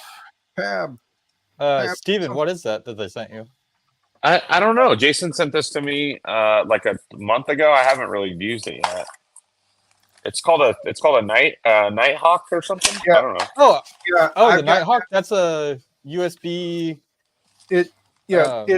It's like CAN, but board. it uses USB instead. It's a tool head. I've got that on my Pab Switch. TV, are you in chat? Is it easy, Dan? Mine did not come flashed with firmware, so I had to go through the whole process and flash my board with the firmware. But it's not ridiculous. Here's my email right here. Email me, and I'll get back with you later. And go to ziltech.com and email me. Let me know what type of filament you would like, and with a USA address. I'll let my rep know, and they'll get it shipped out to you Monday. It has to go to a USA address. And here's my email right here. Congratulations. Congrats, good sir. And Steven, just let you know, man, it's not terrible, but like I said, mine came without the firmware flashed on it, so I had to read the entire wiki page.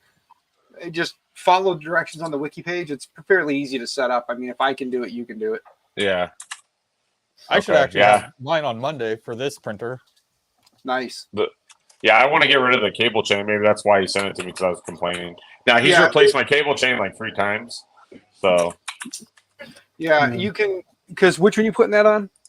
The 2.4. 2.4. Yeah, you just go with the umbilical. Then it's a whole lot easier.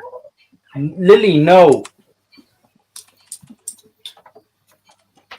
But yeah, it's basically CAN over USB. Like it does everything a CAN bus will do, but it does it over USB. So and I'm pretty sure people have been saying it's a lot more stable as well. Yeah, and that's why I bought it. I'll be honest with you. Every time I fire up that printer and I tell it to do something, that one, I haven't had any issues. I've done updates, I've done all kinds of stuff, and I haven't had the headaches of, you did this clipper update, so now you got to update the CAN bus board, and you got to go through that whole headache. I haven't had to do any of that. But now, K1? Let me knock on wood, because now I'll do an update and it'll break. So yeah, and Dan, they don't want tap on the switch wire because of how the bed is set up. Yeah. That when you tap on the edges, it will actually depress the bed and it will tilt it and throw off your results. Yeah. I just don't understand what's the point in adding the complexity, the weight, when there's better solutions that weigh less, cost less. You know what I mean? There's like simpler solutions than the tap. To me, like the tap is like it's like the Voron guys masturbating, I mean, I can understand it myself. If you're looking for a simple, it doesn't matter what size bed you put or what type of bed you have on it, just drop that on there, tap just does its thing and you're done. Yeah, because you use a nozzle, right? Yeah, because it uses the nozzle. So that's why it does it. You don't have to go through the headache of like having to set up the second where you have like a sex bolt or whatever set up and then you have a probe and then you have to do the offset. It just automatically calibrates using tap and you're done. So it's a one-step process instead of a three-step. So go ahead and show it again. Show us again. I wasn't paying attention. Is that the aluminum one, Tor? Yeah, this is the Mellow CNC one. Okay, yeah. Yeah, I've heard good things about it. I mean, it's a lot of complexity, I think. Like, honestly, what was the one that Tim just brought up? The beacon probe is like what it seemed. I heard horrible things about those, but it seems like everybody's having really good luck with them. Well, when they first came out, everybody's like, it can't be that accurate, but apparently it is, right? It must be. Yeah. Well, I have the Big Tree Tech version, the Eddie probe. Yeah. And I actually let chat decide yesterday with either going with tap or the Eddie probe because I have both and they're both are pretty easy to set up. Yeah. But the tap is a bit heavier. My thing is this is like so I have that rat rig 500 by 500 by 500 and I hate using it. And the reason I hate using it is because it's got a BL touch on it and I find it to be wildly inaccurate, right? Like from print to print, like you'll have it dialed in perfect. The next print it's way off, right? Normal like old school probe issues, right? And like what I love about the Voron 2.4 is especially with that automatic Z calibration was like with a stupid Omron $2 switch, right? Like it's fast, it's quick, and it works every single time. And I love it's just automatic. You know, it's as good as a bamboo in my opinion. Hey, Don, Dan, this link you sent me, Dan, for the Voron stealth burner for Hypercube. I don't have a rail. I'm on a rods. I got steel rods. Let me see what I can find. Yeah, Steven, the eddy current sensor from Big Tree Tech, it's like $25, and it's the same form factor as that Omron probe. So it goes in that stock location without any modification or anything to the mounts or anything like that. It's a drop-in replacement. Yeah. Holy smokes. Simon Snow just sent me another $60.94 towards my project for my SVOA on PayPal. Thank you, Simon. Wow. I thought he just did a couple They're going to be happy. He's closer to his goal now. Thank you very much, my friend.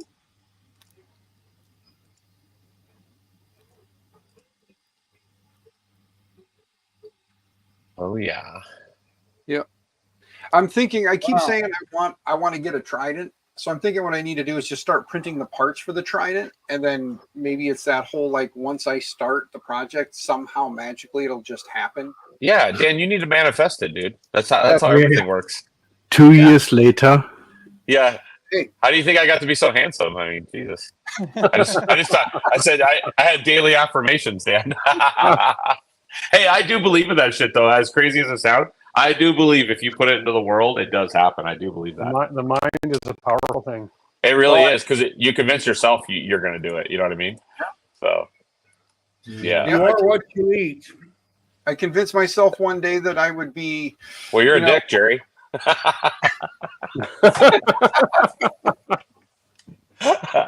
You set that up. Should I get a tattoo up here or something? Ladies and gentlemen, Scott with Edge of 3D. Hey, bud, what's going on? Another day in paradise. Hey, glad to see you. I'm trying to get this positively aggravating printer working for Polymaker to use at Murph. What printer? The positively aggravating one. The positively aggravating one. I'm pretty sure I know what he's saying when he says positive. I know. Oh, that one right there. Want to print upside down? Yeah. Yeah. What fits in the? I've gotten several good prints out of it. Hang on here a second. I plugged you in my latest video also. I'm not sure if you watched it. I watched part of it. So here was, let's see here. I don't remember. This was the first benchy. This was the second benchy on the new old firmware.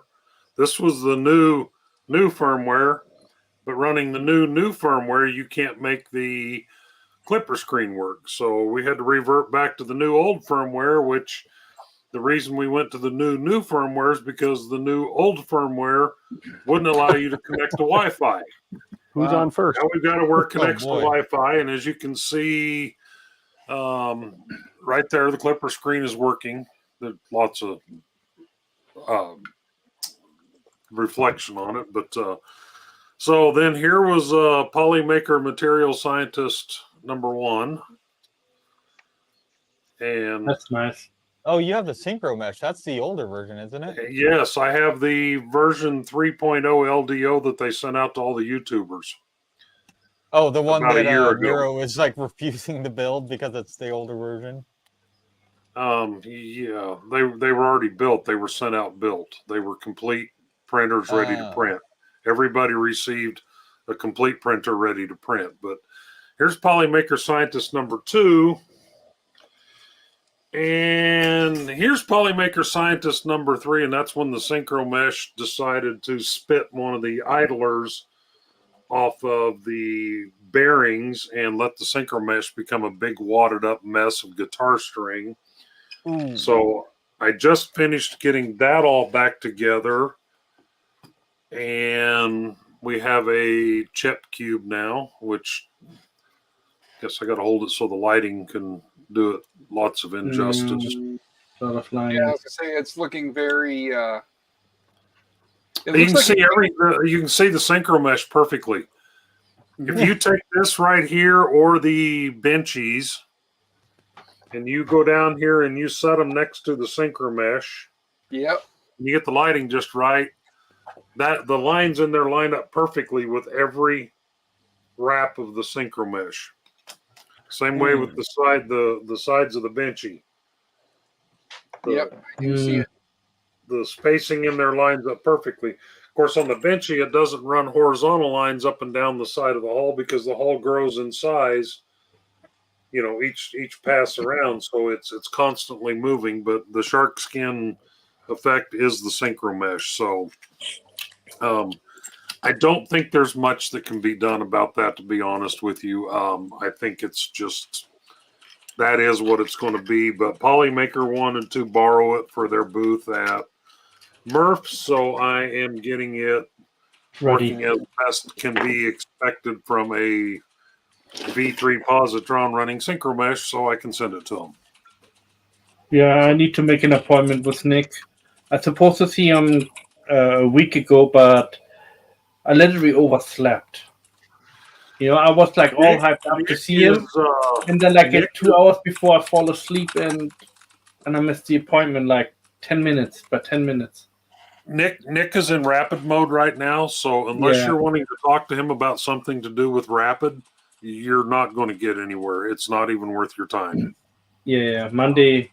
He said basically best is Monday to Tuesday to contact him. That's what he said to me. So yeah, he's in rapid mode right now, getting everything ready for rapid. I've got a project that I'm working on for Polymaker for rapid that I really shouldn't be on here. I should be working on that, but I needed a couple hours break because it's going to take me right up until I leave for open source to get that project finished up so they can have it at rapid. So anyway, but we'll send a print to the lovely little upside down printer and see if it spits another wheel off. And that's the problem been having with it. Here, I'll switch back over to it right quick. These little, I don't know if the camera's picking it up or not. It's not. Let me raise the camera. Hold on, let me make you bigger. I don't need to be made any bigger. I need to go on a fucking diet. We were just talking about that earlier. So these bearings, these idlers that go on these bearings, they're just pressed on there. They just slip on there. So if you watch this one right here, It's already starting to work its way back off. So you can push it down and it slips right back down on there. So what happened is this one right here seems to be the loosest fitting one. I don't want it to pop clear off because then I got to redo the whole damn thing again. But you see how it slides up so easily? Yeah, I just thought. Yeah. Can you not right create like down. a little spacer and put it underneath it so it doesn't not slip up and down, or can you not like put a pin in? Washer. Yeah. It needs a washer under the head of the screw that's just a little bit bigger than the bearing, but look at the amount of clearance you have between that. Oh yeah, yeah, I just seen it move downwards too. Yeah, see the amount of clearance you have between that PCB board and the head of that screw right there. I know. So if I This is put really anything nice. in there that's thick enough to keep that from sliding up, it's going to cause the screws to catch the PCB board. And there's all of these that need that. But this one right here is the one that keeps popping off. And when it pops off, of course, the synchro mesh just turns into a giant freaking mess. So, and is that 3D print or is it actually a machine part? it's a injection molded part. Oh. So I was gonna say I would try to print another one that's a bit over extruded so it's a tighter fit if possible, but it's still gonna heat up and have a little bit of give there. yeah, I don't. Now it doesn't like it when you move the tool head and it throws Clipper into an error. So let's. PC van, no, I did not receive it yet. Hope to get one. So, my poly dryer has actually been pretty good. They'll be back in the end of June. They'll be back in stock. I've already got the codes from Polymaker, so I can. Because I think that it came to America first, and Nick told me it will take around about a month till it gets to England, and that talking about this like 2 weeks ago. So I hope it's so. probably delayed I want because to try it. redo or they had to replace all their desiccant because somebody complained. Why? What was wrong with it? Because the desiccant they're using in there has a chemical in it that's known to cause cancer to people in California. And if you use it in, say, quantities of semi-truckloads of it and you ingest it and you breathe the powder from it all day long, yeah, you might get something from it. And the amounts Everything that gives it's people in these cancer in printers, California. it's impossible for it to be have any effect at all on the human being, but somebody complained, raised their hand about it, so they're going good. with a. California complains about everything. Yeah, By the way, It wasn't somebody in Being from California. California, I resent that statement, but it's true and it's bullshit, and I hate it. It wasn't somebody in California. No. But anyway, it is what it is. So they went with a different desiccant, and they wanted to stick with color changing. Dry is what they're using, I believe. Good, Steven. They look cute. What's that? Yeah, they are cute, aren't they? Yeah. You made them yourself, the file, or? Yeah. Yep. Cool. Very nice. Look, this one's Joe Biden. It keeps falling down. Look. Yeah. No, I'm just joking.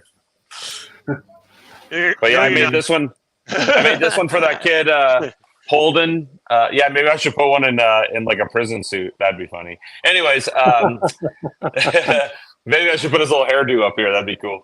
But yeah, I made this for that kid Holden. He's like a 6-year-old that's kind of battling cancer, and so nice. I think he had too much desiccant. But anyways, yeah, we were just talking about that. But yeah, so this is like him and his friends. I guess they just want 3D printed stuff. So if you guys are interested, on TikTok, everybody is like sending them like any kind of flexi creature. So he wants. Pretty cool. Yeah, right? I thought about to do something like a toy drive over here in the UK. You know. Yeah. Well, actually, we're looking for somebody. Yeah. So the guy that's organizing, his name's Brady. He's a really good guy, Brady in Colorado. And if you go check him out, he's actually looking for somebody in the UK to do something similar to work with. But this is the hashtag right here, 3D Print Cares. If you want to get involved, it's pretty sweet. Yeah. Okay. I write it down now. Let me have a look. These are pretty cool too. I made these too, the little Milwaukee boxes, card boxes. Didn't you do the what was it? The headphone holder as well? Yeah, I've done a couple. This was the last one I did. It's kind of like a monstrosity. It's like an industrial. I saw that. I like that. Yeah, it's kind of a manly one, and then this is a single piece version I haven't released yet. Are But, the bolts all 3D printed? Yeah, these are real bolts. Yeah. Yep. Oh, real bolts. I was gonna say No, they're I wanna 3D. print that. No, they are. They're printed, but I mean they're modeled Okay. after real bolts. You could Yeah, replace yeah, these with M10 bolts. Hey, Steven, have you driven a Cybertruck yet? Hell no, I want to. Well, I figured want since to. you have a Tesla, you might know somebody with a Cybertruck. No, I've only seen one in real life, and it was yesterday. Actually, it was the first time I seen one was yesterday, and it was a wrapped one. This is another model I just did too. Is the classic sock monkey. I seen the one that was wrapped in rust. They'd done the rust wrap on one of them. Yeah, that is. Yeah, I've seen that too. Yeah, the little sock monkeys are pretty cool. But yeah, so this is what I'm doing with them for this kid, right? So I'm putting them in these eggs. So this is another model on my Patreon. This is a crackable egg. So these are sealed in here, and then when you crack it, like, I don't know if I can do it one-handed, there's a little bear inside. Oh, nice. Yeah, so it's That's a sealed cool egg. design. Yeah. Cool. What's that? What? No, you ruined the print to show us. Now you got to print another one. I know. I got a bunch of them. This So is you another print one it I up did. halfway, you pause it, you set the bear in it, and finish printing, right? Yeah. Yeah, exactly. Yep, you drop the bear in. It takes about an hour to print one. Yeah. Cool. This is a coin bank that I made for Patreon. And then this was a company that reached out to me called Deposition Sound. I guess they were at dude, there's these things. I'm telling you, I'm not a big audiophile. I don't have a bunch of nice things, but I've never had a better sounding speaker in my house ever. Like, it is phenomenal, dude. And it rocks. And they sent me this little amp right here. It's like a 300 watt amp per channel. And this was such a fun print. Each one of these is about 1 kilo of plastic, you know. But man, they sound good, guys. If you want to get some good high quality sounding speakers, these are phenomenal. I can't recommend them enough. I was actually going to build a set of those on stream in a bit. I wonder what's in this. Trident's done. I wonder what's in this egg. I forgot. Let me see. Let's see if we can see through the shell. That's a dud. Nope, there's something in there. Yeah, there's. It's weird. Yeah, I can imagine. It's probably. It looks like it looks like an Eiffel Tower. Oh yeah. Oh yeah. Okay. Yep. Yeah, you don't want to give them to the kid. I'm what he. That's wrong. No, that's not for a kid. Come on now. I sell those on Etsy. You can say hi though. Hi. Just don't act. Hi. Hold on. Let's keep it clean, guys. Hi. What hello, up? Hello. Hey, how Heck you yeah. doing? 3D printing, eh? He's the future Much star taller. right there. Much taller. What are you making, Tim? What are you making? Tri-Zero with a box zero added Oh, onto you it. are, dude. Those are so Yeah. cool, man. I just sold my V0 yesterday. I sold it. Did you? Yeah, I just never use it, you know. So Here, I'm gonna show you this, Stephen. While I got the attention here. Here is the rat rig with the beacon on it. I'll show you how fast it is. Here, hang on. oh yeah, you have it on your 500, right? Yeah. There we Tim, go. have you ever This- printed much with your rat rig since you built it? just a few jobs for a customer at the office that needed something that big, but not a ton of stuff. No, but now it's all set up to print whatever. But Here's my question: How good is it, Tim? How good is the sensor? it's good. I mean, I've printed an 18 by 18 frame on it, so 18-inch by 18-inch frame, and I got good first layer adhesion everywhere. So it's really So you're consistent. happy with the printer. If you didn't have one, you'd recommend someone buy one. You think it's a great printer, right?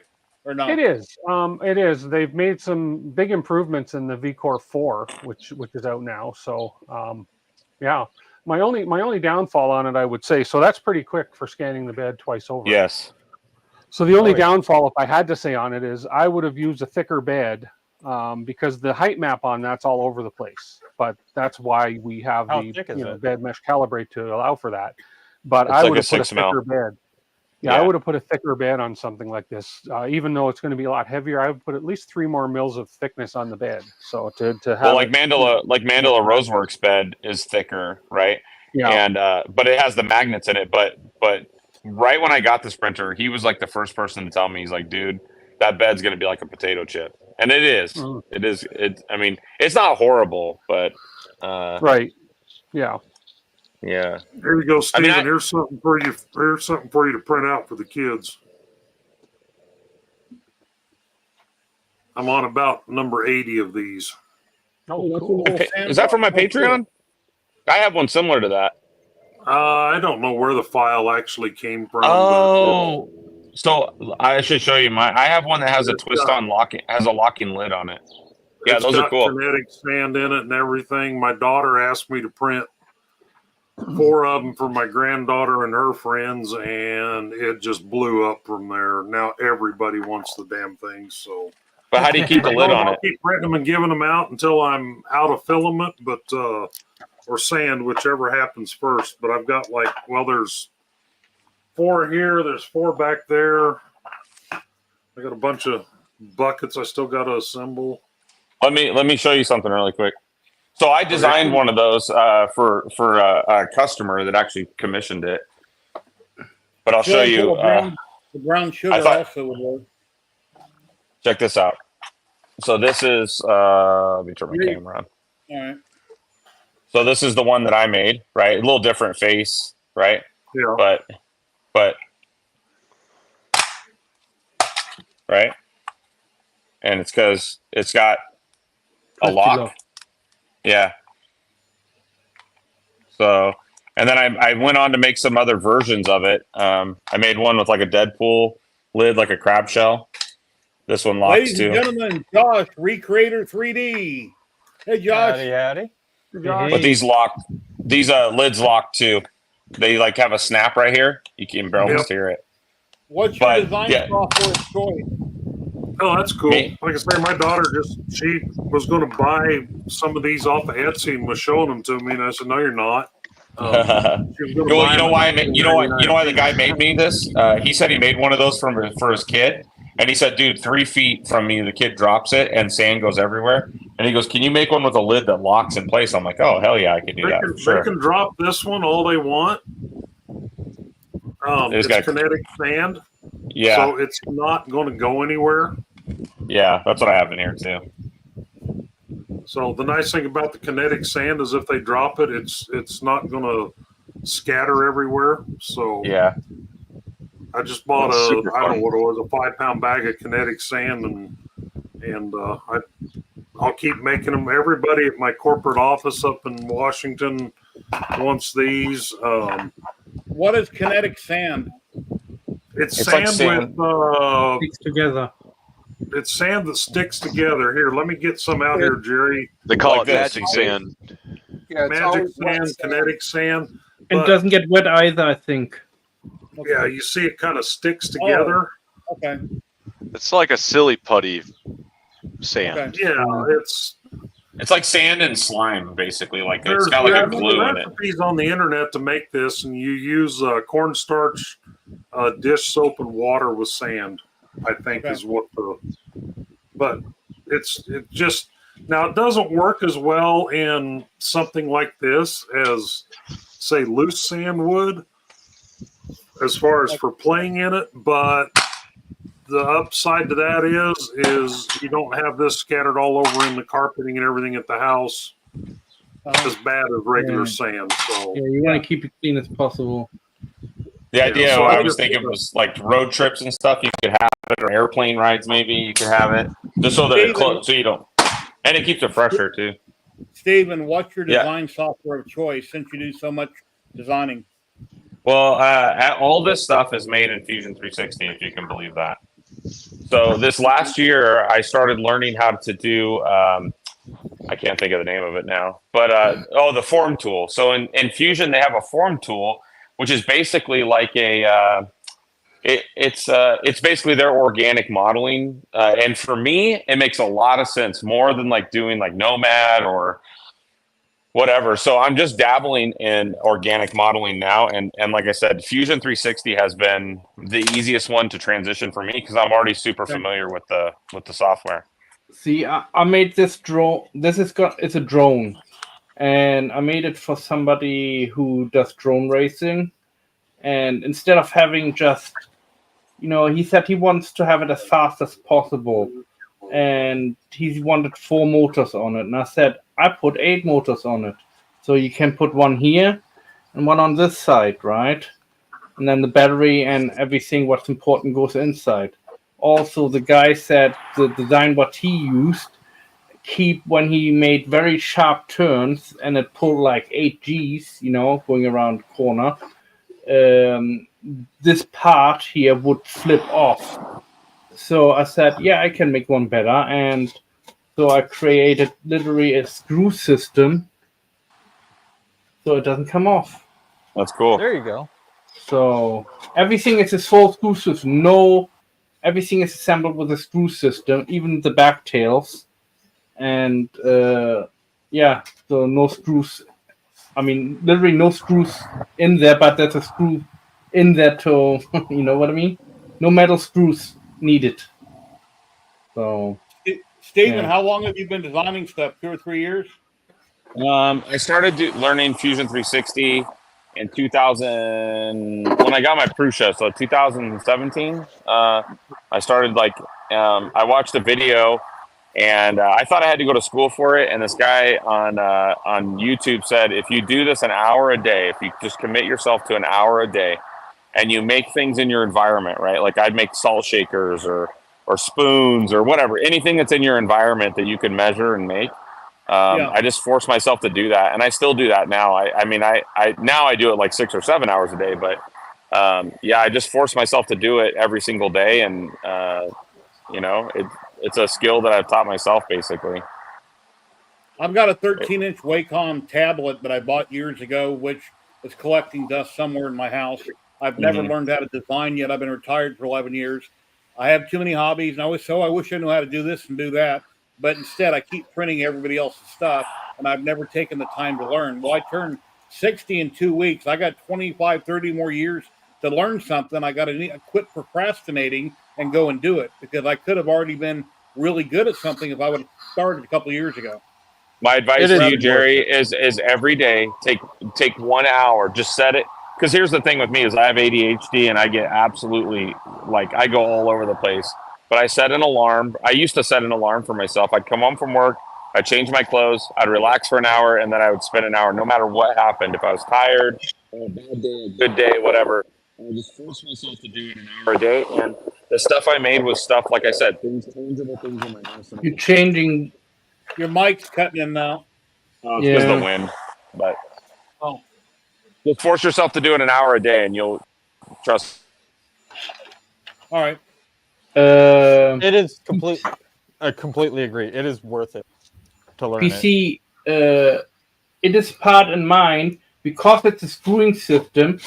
You can unscrew it very quickly, and you put your battery in here and your camera, right? So in here, in the back will be the brain, and a wire basically comes out. What has it's like a magnet. It's like 2 magnets on there, one positive, 1 negative. So on this side have a magnet on 2.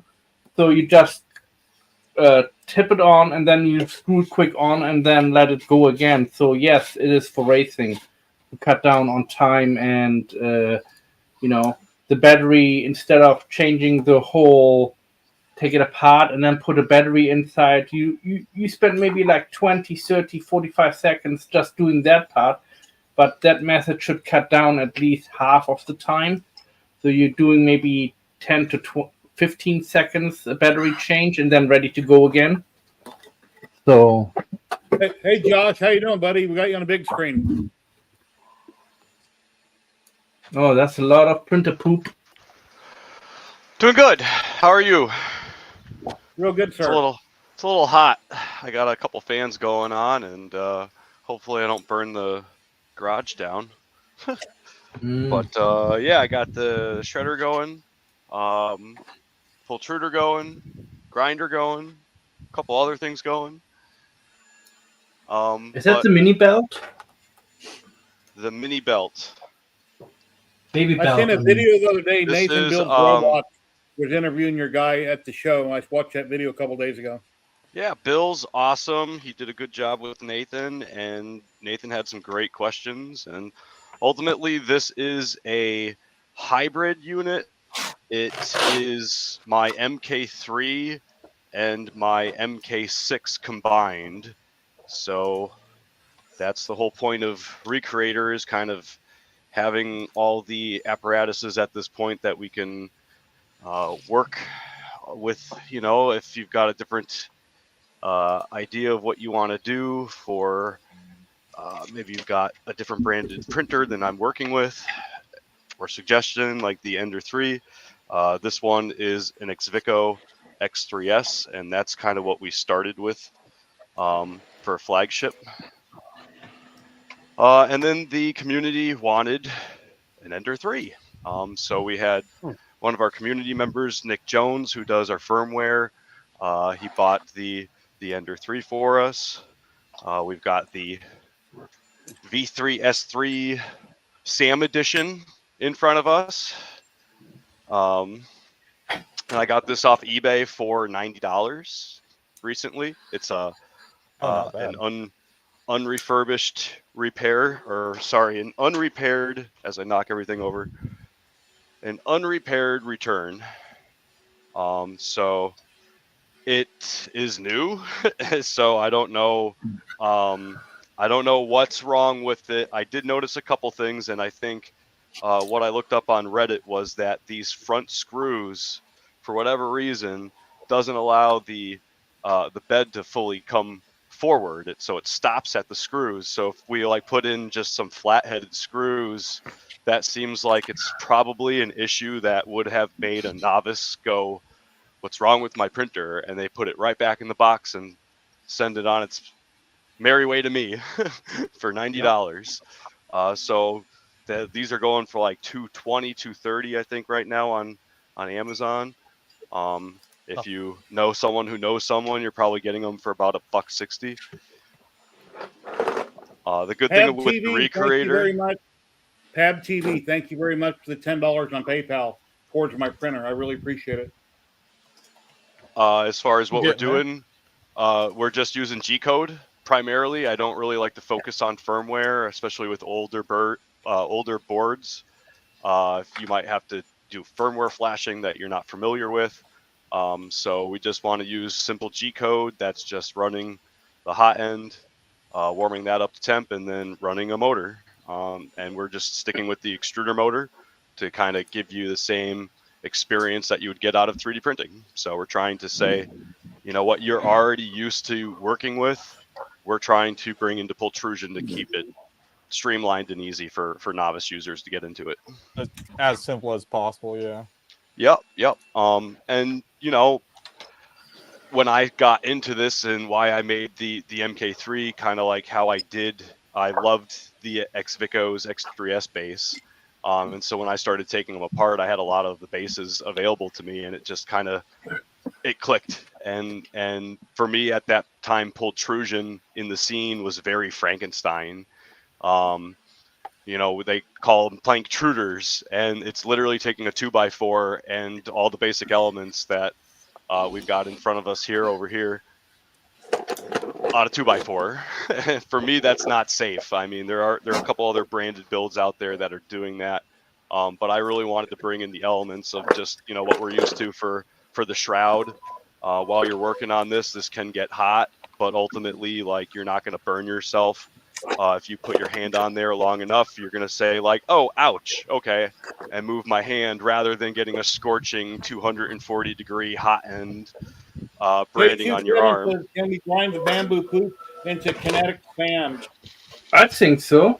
Maybe shred down the poop to, like, you know, very fine, and then use like what you said this was, chili putty or whatever. This what you can buy and just mix it with that, and I think it might be able to work. So I got all these bamboo shreds right here in our grinder. So this is just a standard $60 coffee grinder. Let me dump it out real quick. Hey, Tor. Hey, what's up? Do me a favor, good sir. If you could you drop a link in private chat to where I can find some of the goodies for the Panda Touch? Like, what do you need? Well, like, a couple things like K-Touch, maybe how to do some extra things, swap out. Oh, like how I the TH3D logo on mine? Yeah. Yeah, one second. I'm just grabbing a package off my. Hey, when you got time, I just figure I'd mention it. Lightspeed, if you're still in the chat and listening, could you send me a link to the Care Bears, please? I can't find it. I'm sorry. Join his Patreon and you'll find him. All right. I believe he said that he was making those and put them up on his Patreon, but I could be wrong. No, you couldn't be. Oh, I'm always wrong. You know that. That's what I heard. If anybody's ever watched a stream and when my wife was, on or in the background, you heard how wrong I am and can be. Yeah. Yeah, Scott, in that video that I did when I had those 12 time lapses end for end, it took me 2.5 days. What I originally did is I had columns, 4 across the top, 3 down. So you watched them all at once, sped up 3,000%. But every time I rendered in DaVinci Resolve, it was shutting down the program, kicking my computer off, and it was hitting a block wall. I tried for 2.5 days. So finally, I went in and just rendered that section. I watched a YouTube video where I just rendered that section, but then when I watched it, it was only showing one camera at a time on the screen. It still wasn't working. So then I just put them in for in, which I don't like doing, because then people just sit there and they watch one after another going really fast. I like to do them all on the screen at once. That way you get, you see it all at once. And so let me tell you the trick to that, Jerry. Do a separate video of just your stacked everything you want to do. You do a separate video of that, render that in real time. Yeah. Then you use that as a single video. You re-import that back into your project that you're doing for your video. Re-import that back into there as a single video, and then you can speed it up whatever percentage you want. And that's the only way I have found around that. I don't use DaVinci Resolve. I use Premiere Pro, but I've run into the same thing with Premiere Pro. And, when I try to stack them all and render that by itself, sometimes it works, but most of the time it doesn't. So what I do is I just open an entirely new project, do all of that in there, render it in real time, then re-import that into your video, and that's a single video clip instead of 12 individuals, and you can speed it up and it works perfectly. And then whenever I film something, I watch it, I cut the front, I cut the back, get what I want, speed up that clip by itself, and then I drop one on top of it, and then I stack them in that order. But I ended up doing that. But like I said, I don't know why it happens, but my computer, I seen a video on YouTube talking about if you want to build a computer that's great for DaVinci Resolve, and it's almost impossible because it depends what you do in DaVinci Resolve. Different CPUs and processors are good for doing color work or this or that or the other. So there's not one computer that does everything great in DaVinci. It depends what you're working on. But anyway, gotta come out. Well, if I can get the camera to focus on the damn thing. There you go. You have it. Not terrible. Hang on. The lighting in here is shit. Yeah. The overhead lighting is fantastic, and it blows out everything else in the studio. So let's see if I can get a little side light on it there. There we go. You can still see the synchro mesh in there. There's no way to get around that. Yep. So anyway, it came out. It's working. Oh my God. I'm going to wind up breaking the glass trying to get it off there. Let's let it cool. Dan, I just sent you over a link for the firmware and the picture replacing tool. I'll send you a link for a my little desk stand. Sweet. Thanks, sir. Of course. There you go. Now I'll do one more Polymaker Scientist, and if that works good, then that's the way it's going to Murph for Polymaker. Got to grab a battery from my vape pipe. That's the rep way, right? Like, hey, we're gonna get there by the skin of our teeth, right? It's working. Godspeed. Well, they wanted me to ship the Trident printer to Murph, and I'm like, no, I'm not shipping a printer. I've seen what happens to them, and I'll ship it, but it's going to be in a $500 crate, and it's going to cost $500 to get there and $500 to get back. So you're looking at $1,500 just for that printer. Ladies and gentlemen, Zachary 3D Prints is coming in. Zach, what's up, man? Hey, Zach. Hey, I'm doing fine. How's everybody? What's up, Zach? Yeah. Oh, yeah, I'm putting that clock together. I tried to get everything in order on the table except for the last row, and then it's like what's garbage and what's good, and it's kind of a pain building it. So I took like 2 or 3 days. I worked on it for a little bit, got frustrated, left, came back, but it turned out good when I was done. I'm really lucky, Jerry, because over there in my studio, I've got a 65-inch TV on the wall that I use as a monitor. So on the back bench there where I laid everything out, I had room to lay out all 12 cuts. And then I have a 65-inch monitor right there that I could go through his PDF file on. Made it super easy. Because when I printed them out, the color clarity isn't as good, and I don't want to try to run back and forth room to room, which I did a little bit of that. But yeah, I'm real happy with the end result once I got it done. I have another one I'm going to cut today during another live stream I'll be on in a couple hours. But yeah, it's a cool file. Yeah, I showed your channel in the video, and I linked you in my description. Yeah, now I've got to build me a new one of those clocks because my girlfriend took mine off the wall and it left in her suitcase. So I have no clock in that room now. My center holes were slightly off, so I just took a wood drill out in the garage and I slowly drilled it back out. Yeah.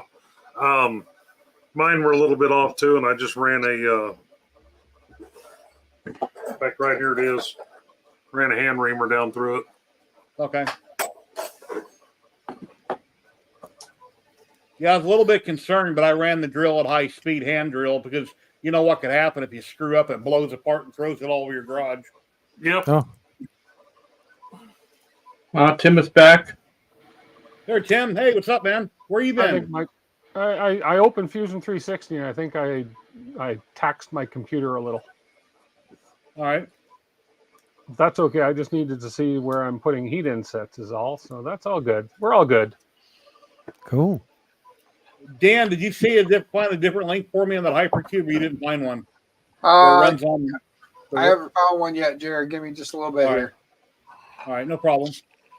He's probably looking on how to put his logo on his Panda Touch now. Yeah, I mean, what's the process there? Just move the image into the folder and tell it to run the bat file? Just about, yeah. So just basically whatever file you want to...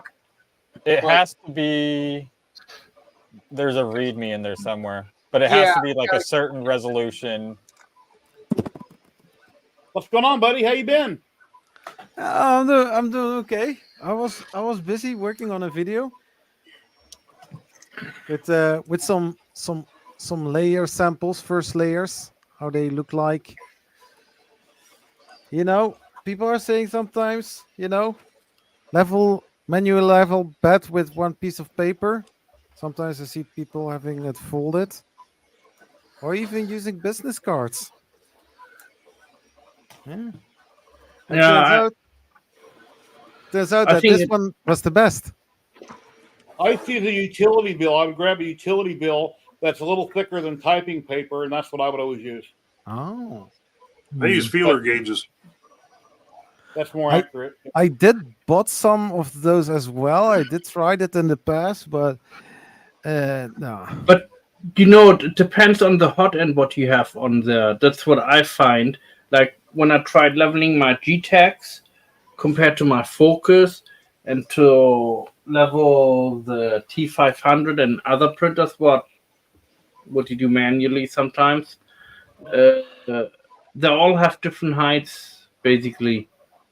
I think that's what I found, because I put a business card in the other one, but then put in the other the business card in the other printer, and I would level to the same height. It would not print or as well as if I put it a little bit lower or a little bit higher. And it depended on totally on the hot end, and I was amazed by it. Not every printer, like the Focus, like to be very close to the print bed compared to my T500, what is way higher than the Focus or the G-Tech. So, yeah, that's my experience with leveling with paper. Yeah, you know, I've on this Creality and the 3 Pro. I have a those yellow springs, so just a little bit fine tuning, and the piece of paper, it's working. I can put you know, maybe I'll touch on it. You know, Yeah. something like this. You have to do it once every 20 prints, and then you know, check the level again. Yeah, I've been doing that more, especially on the T500 in the beginning, and otherwise it works very fine. The T500 I have. The only thing what I don't like is you can't get any spare parts, so I'm really scared of using the printer. And if anything breaks, you know, where gonna get the parts from? You know, and I talked to the company, and they totally blocked me on this aspect, and I'm Wow. like, you know, They block you. not block me, like didn't come back to me, you know, like They ignored you. Yeah, Ignoring. exactly. That's blocking. That's what I call blocking, you know, Okay. like ignoring you, you know. Well, I get ignored all the time by people and companies. I'm trying to help them, you know, and Here's a picture of my hypercube that I haven't talked about in a really long time. That's what it looks like. I just took a picture of it. I put a clipper screen on the front, but I have to find a way to route the wires so I can plug it in. But anyway, that's my hypercube, and I want to change out the hot end on it, and I want to try to spruce it up. But it prints good. But I haven't printed with it since I put clipper on it, and I really don't like that screen. I just sent you a message on Twitter, Dan, with a photo of how to exchange the picture, because apparently they don't have it in their main GitHub, only in the beta. For some reason. What I've seen a lot of people do is, like, they had accidents with hot ends where they basically started developing a blob on the hot end and start going bigger and bigger, and then start popping everything off. And literally most people throw away the hot ends, and they couldn't buy any spare parts. And I've seen some of them rigging you know, Frankenstein hot ends on it. So I got the head glued back on. I had to glue the head and once it got set. I used glue to re-glue the 3 sections on the head on the table with duct tape. Then I used epoxy to glue it back onto Alien. So I still got to glue an arm on its tentacles. It's got a busted spot right in its forehead, and I still got more work, but the main body's back up. I procrastinate and I take forever to get things done. I mean, they have good machines, you know. The T500 is a good machine, I think, and it's just, you know, spare parts is rare. So, I mean, Guess what time it is? Yeah, giveaway. Oh, I forgot to get in on People thinking, I wish you'd hurry the hell up. I want to leave. Real quick before you do that, here's the Ziltech that you sent me.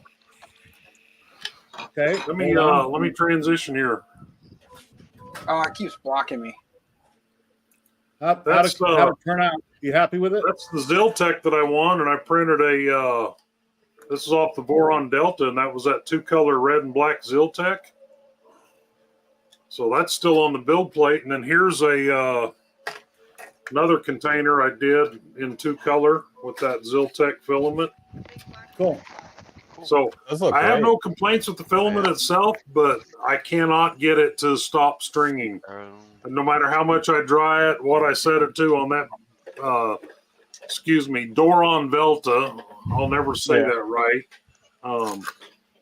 It just strings. I can't get past the stringing on it, but I mean I think that's more a printer and. Do you want some of this? Yeah, because that has a long. I've never really had much trouble with stringing, but it doesn't like my X1 carbon. My Ziltech filament, sometimes it works great in X1, and other times it don't. But it's good filament. Well, anyway, that's I printed a whole bunch of them faceted bases and took them to the office and gave them out to people there. So I think I still have I don't even know where the hell it's at. It's up there. I still have a half a roll of it. All right, cool. Well, I'm glad you like it. Oh. That from THC30. Let's draw a winner here in a minute. So anywhere in the world that Polymaker ships to, you have a chance to win one roll right now. They have an awesome filament. They got tons and tons of filament. They got so much filament you get tired of looking at filament. But we'll draw one winner. I will put my email in chat. All you have to do is email me. And after the stream, I will send you a link that you fill out. After this. They'll give you a code to get a free roll of filament, and they'll give you a code for free shipping. So please just do hashtag Polymaker in chat for your chance to win. We got 28 people entered. And can people actually help me count down from 5? I'd appreciate it. 5, 5, 4, 3, 2, 1. Here we go. 9. Matt's a jerk. 37. What? Dan's 3D Print UK. Yeah. Dan, are you in chat?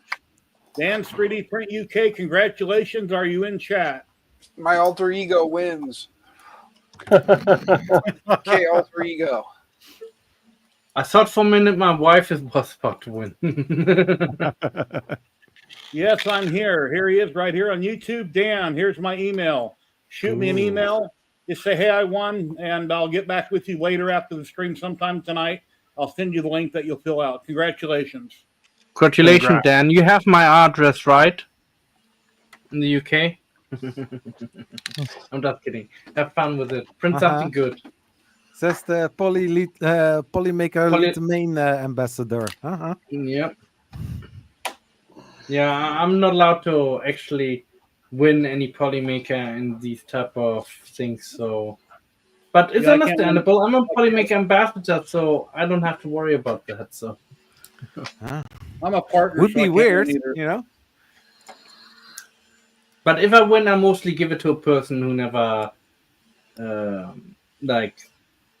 very welcome. Instant few times I won, I give it to somebody who never won on this show before or never had Polymaker, or most of the time I just let it re-roll, you know.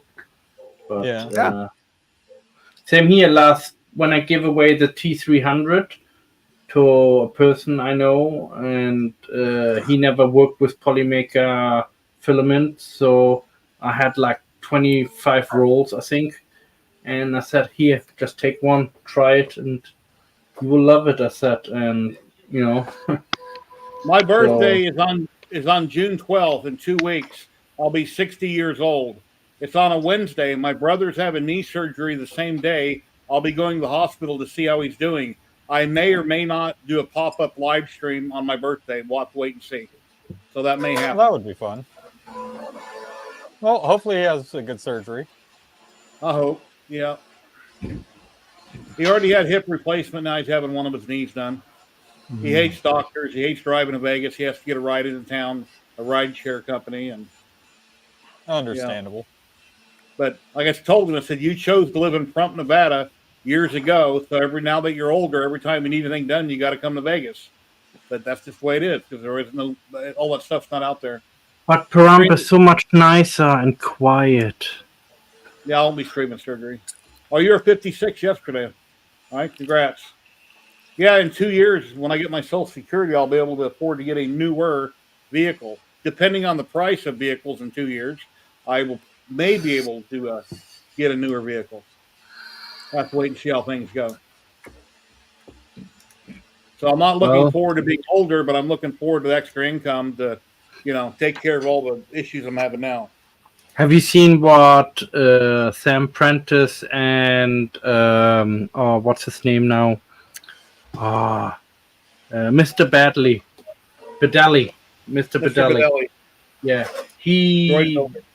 Yeah, they made a few bicycles and 3D printed, and a few other items. I think Mr. Bedelli was sitting on like a little. Looks almost like a Fisher Price little push car, Yeah, I think it was Instagram. I've seen him riding down a hallway or something. I watched part of it. They were riding around Rocky Mountain. Yeah, that was pretty funny. Sam had everybody. That's the future vehicles. You know what I mean? 3D printed future vehicles. Actually, there's a company here in Europe what printed a 3D printed car, and 94% is 3D printed. Rest is basically some bicycle parts and tires and steering wheel, an electric motor, and batteries, of course. And it goes up to, I think, 50 or 65 miles an hour. So that's pretty fast and little too. I've reviewed a lot of diode lasers for Congrow in the past, and Sobol. I've done some small, small little things for them in the past on reviewing, but I wasn't in the loop when they sent out the SVOH to the streamers. My channel is only got a little over 6,000 subscribers, and anyway, so I wasn't in the loop that got one to review. So if I want one, I need to buy it. I can't afford to buy it, so that's why I asked the community for donations. Because the community before it's helped me out. Way back when I bought the Prusa Mini, I took up donations. The community bought that for me. Then when I bought my X1 Carbon, I sold a whole bunch of diode lasers, and I took up donations. The community donated around $500 of it to help me out. I got X1 Carbon. Here, Dan, I'll make you bigger. Sorry, Thor, check it out. Got it working. Cool. Oh, heck yes. There you go. Yeah, it's not too hard to do. No, it's really not. It is. It's pretty much I looked to see what size the new Panda file was that's in that folder. 250 by 250. So I just opened up GIMP real quick and did a 250 with transparent background. Grabbed my image, put it in there, and scaled it down to fit in 250. And you hit the bat file, it runs real quick, and then you just go to the web interface, update file, grab the new image file it creates. It rebooted, it didn't show right away, so I hit restart again, and it popped right up. So, yeah, it does help to have the guide that's hidden away in the private beta firmware GitHub. It's not right out there for everyone to see, so maybe I'll have to be a wise guy and make a quick video on how to do that, throw it up on the old YouTube, so if anybody has one and wants to change their image, they can find it. It looks like I'm up to $210 toward the total on total donations that have came in over the last 3 weeks. Hello, Tripod. How are you doing today? Thank you, Tripod. I'll wait till Tripod's done with his, and then I'll just go drive up there and pick it up, and then bring it home and play around with it, and then just give it to somebody. Because the last 3 printers I've gotten from Tripod, I have given to other homes. So wow, very nice. Tripod, what do you mean? Greetings, Earthling and Matt. I'm not an Earthling. I'm an alien. No. Yes. Yeah. Okay. I mean, like I said, I came here to rule you guys, in 3D printing. How's the ruling going, Matt? I don't know. I'm still trying to formulate a plan to take everything over,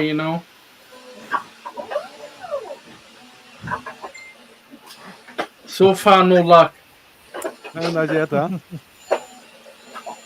We Earthlings are a little bit too stubborn. You guys are too rebellious, yeah.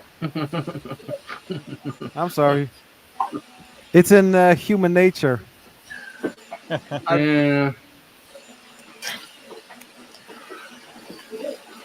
Agreed. Like I said before, in some other streams before, can please Ladies all and human gentlemen, leave my planet? we've got the one and only. We've got the real Sam Prentice. Boom! Hey. I heard I was my thinking name about being you. mentioned. I was just How's sitting it there. going? I was sitting there We with didn't my. mention you. We didn't I mention was you. sitting How there with dare my. we mention you? I was sitting there with my lube and my. Yeah, he FL finished Sun, up. FL Sun glue. Some So yeah, reality that branded was. lube. That With was your kind tissue of, paper. oh dear. Yeah. So Smells that's bad, kind of huh? weird. That was kind of weird. So FL Sun sent No, me he's some probably glue. sitting there. He's probably sitting there in London, scanning the CV codes from the business cards in the parking lot in China, and wondering why they're not showing up. Oh no, I don't have to worry about that anymore. I'm well endorsed on the on the China scene now.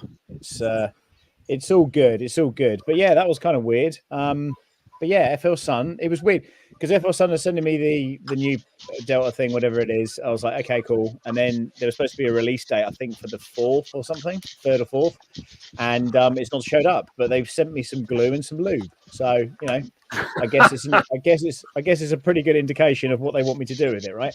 So yeah, so we shall see. We shall see what's going on. But that's not the craziest thing that's happened this week. The craziest thing was I've had a problem with the Prusa XL, and after 5,000 kilometers of printing filament, one of the bearings kind of started knocking. So I emailed support and was like, "Yeah, I've got this problem. I know what it is. It's a pretty easy fix." And they were like, "Okay, should we send you a whole new machine?" I was like, "Hey, I'll take your do machine that off with, your hands if you need to be. I'll fix it." I was like, "Definitely not." And they were like, yeah. We don't want you to have any downtime. And I said, to replace a bearing will be 5 minutes. To set the whole thing up again and build the whole thing again is going to be like half a day. So no, send it my way. Bearing, right? They tried to do the mad. same thing Yeah, with it's Teaching Tech, didn't they? And he bought no, his. Well, so Teaching Tech bought his one, and I'm doing a project with them. And as Matt so elegantly put, we are building some bikes at the moment, and the bike that you would have seen at Rocky Mountain Retro Festival. So yeah, I saw that. That was pretty fun. So so this was a drunken idea one night when I messaged Mike and I said, "Hey, how about the world's smallest e-bike that you can fold up and take with you?" Blah blah blah. Anyway, a few months later, it's kind of happened, but it's a stepping stone because we've got this, and then we've got the go-kart coming later. So there's parts of this that we're testing. And as long as that works well, then we'll look to put that into a 60-mile-an-hour go-kart. So it's an interesting stepping stone. So we've got Ryan Reed's building one. Wear protection. Jim from Edutech's building one. Ryan, knowing Ryan, he's probably building some, maybe 2 or 3, I don't know. But Ryan, unfortunately for me, bought up all the motors for this particular robot from the manufacturer, and they don't really have any subsidiaries selling this product, so you can only buy from them, and only buy from them evidently in the US. So Ryan bought all the motors, so the ones I needed to buy I can't buy. So as it turns out, they just opened a European store, so I was like, this would be easy. So I emailed them, I'll take whatever. And they emailed me back and said, we don't ship to the UK. So what I've had to do is order the motors, ship them to Prusa, and Prusa are now sending me the motors along with the bearing to fix the XL. So, wow. It's been quite a few days, to say the least. But yeah, it's good. It's good stuff. Obviously, open source, Murph, and Rapid, and then we've got a Share Fest, which is going to be in LA, and then I got another conversation with someone. We're doing another one in New York, so that's going to be in September, which is pretty cool. And then I think there's a couple of events in Europe, and then Form Next, and yada yada yada, and so on and so forth. Where's so Form Next is next? Sorry, where's Form Next? What Form country? Next is in Germany. Again. Okay. Yeah, it's always in Germany. That's where I thought they had a Form Next in America. They did have one, yes. Oh, they had one in LA, I think. But the Formnext in Germany is always in Germany. It's the European sort of hub for 3D printing. So Yeah, I would love to go there. Yeah, they probably won't let you back in the country though, right? No, I'm banned there, you know. I thought you might be. That's why you're sucking up to everybody in the UK, right? Oh, damn, that is low. It is low, but true. No. Thanks, mate. Yeah, no worries. Yeah, so I haven't managed to see Homemade Jam, unfortunately. As you know, I was ill coming back out of China and stuff. And I've just basically, I think I'm over it now. I had a medical, which was interesting. So lucky I had my lube. Food poisoning, right? Or no, it was it felt like it was like a pneumonia or something. It was really weird. I think I just kind of pushed myself too hard, and I was on my own there, easy, and man. Take care of there was a whole load of stuff around that. So we were, I wasn't well coming back out of that, and yeah, it was actually pretty serious. So I've had a whole load of health checks and blood taken and various other things I've had to do. So, but I'm feeling much better, and we're ready to rock and roll. Another, I can't remember how many days it is. I think it's 2.5 weeks I'm in the States for. So I leave on the 12th. I leave on the 31st and get back on the 1st into the UK. But we are going to Disneyland. So, you know, all's fair. You mean Anaheim Disneyland? Okay. Yes. Yeah. So I haven't been there before. I haven't managed to see the Star Wars stuff there yet. I've been there like 6 times or 10 times there. You have? Yeah. I lived in Los Angeles. Okay. So, you know, we always took my little sister to Disneyland, and, you know, while my parents were taking, of course, you know. She must be by now, I think 35 she must be now. Okay. Still living in Disneyland, you know. Wow. No, well, you got to trade them kidding. in, haven't you? You got to trade little sisters in. That's just the way it is. That's just the way forward. But yeah, it's going to be interesting times. And I've got Caleb coming out with me, so we're actually doing what we set out to do originally, which is going to be kind of cool. So we're going to be doing proper filming and proper. We wanted to do the whole idea of the China trip was to do cinematic stuff, and we wanted to actually make films rather than videos. So the whole thing around that is going to be really, really interesting. So. Yeah, watch this space. Hey, Josh. What's up, brother? How are you, mate? All right? Yeah, hanging in there. I was gonna ask if Murph is what the code for Disneyland. Yeah, Murph's been really weird this year. I mean, it's always weird anyway, I think, but when you're just not getting any comms out of anybody, I was just like, oh my God, if I hadn't have booked the hotel, I swear to God, if I hadn't have booked the hotel, which I can't change, I wouldn't be going.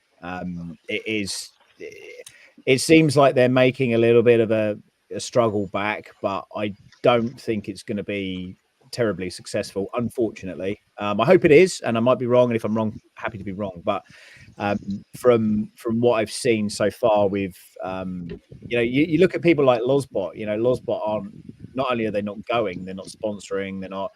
I think you know, I've talked to quite a few people about this, and you know, communication, as I said to you earlier, communication is definitely key in any of these types of situations. So, you know, if the communication's bad and you're not getting good feedback from anybody, you know, I'm asking simple questions, I'm just not getting anything from anybody. Well, so to my understanding, they expect people to curate themselves. Yep. And how are you supposed to curate yourself if there's no one to curate with? It needs managing. I mean, I get it from a degree that, you know, this is about makers. This potentially is not really about big companies or even, you know, medium-sized companies going to that venue and kind of making waves with people. And I don't think it'd be hugely successful, as I think we've seen over the last few years. You know, it's not that successful on those fronts. But you know, in regards to makers, you know, it's good for makers still, right? But there are arguably better rep festivals out there now that are doing. Rocky Mountain was a blast. It was great. A maker named Russ just emailed me some pictures on some stuff he's done on his lasers. So that's cool. I just wanted to share them. Oh, that looks great. That's a Yeah, Rocky Mountain was. I think it's going to be where it's going to be heading. Rocky Mountain dominated. So, like, if you're talking about like numbers and where people are going to go, that's what businesses are going to look at. And so, at the end of the day, like, you know, I get it. Murph is a special kind of special. It's the roots of where it's rooted, and I get that. I personally don't know if I'll ever experience it. I would rather go to Earth or 3D Printopia at this point, but it's like one of those things where, again, communication. If it's like a luncheon for the afternoon and it's still treated like it was 10 years ago, where you know and you know, if you don't, you don't, and if you're not on Facebook, well, sorry. Yeah, it's a bit of a shame on that front. I mean, you know, obviously Rocky Mountain, my first time there, so hugely enjoyed that. But Earth is very much 3D Printopia is very much my most favorite event of the year. So, you know, moving forward with that, that's you know, Chris, I know where I'm at. I know what I've got already. I know what I've got. I know what the setup is. I know how big the space is. I know all the information I need to know for me to mobilize from the UK to the US and get the job done out there. So, you know, there's a lot kind of, you know, in that. And again, it's all down to communication. If I know where I'm supposed to be, great. The other thing with Murph as well is that they're sandwiched in between two relatively big events as well. So you've got open source, which I know a lot of people are going to, and then you've got Murph in the middle, and then you've got Rapid later. So a lot of the big companies that are going out there, you know, they're probably going to be going to Rapid because they want to show the best of the best out there. So I was just going to ask, like, because, you know, I got Pioneer Valley Maker Faire is like 5 minutes down the street, and that was their first last year. So when I came back from Earth 2 weeks later, I literally could have walked down to my Maker Faire. And so that's where, like, everybody was kind of worried about the rep wraps expanding into Rocky Mountain and into Smurf. But in between, we've had all these other little make fairs pop up that are just taking, like, you have to travel, right? And so what I was going to get at is to know what's going to happen for your event 3 weeks before the event. You know, you should have been talking about it 3 months ago, and that should have been an open communication that I feel like the other events are a lot more coordinated for. Yeah, and I think sometimes if I was rich here in Las Vegas, which I'm not, and had large property, we would have an event in Vegas on my property in the building out back that I don't know. Well, you know, I think Lightburn's going to Vegas, isn't it? Where's the Lightburn show going next? Arizona. I mean, I was just saying the same thing. Like, so Recreator's really big in France. So I meant Steven.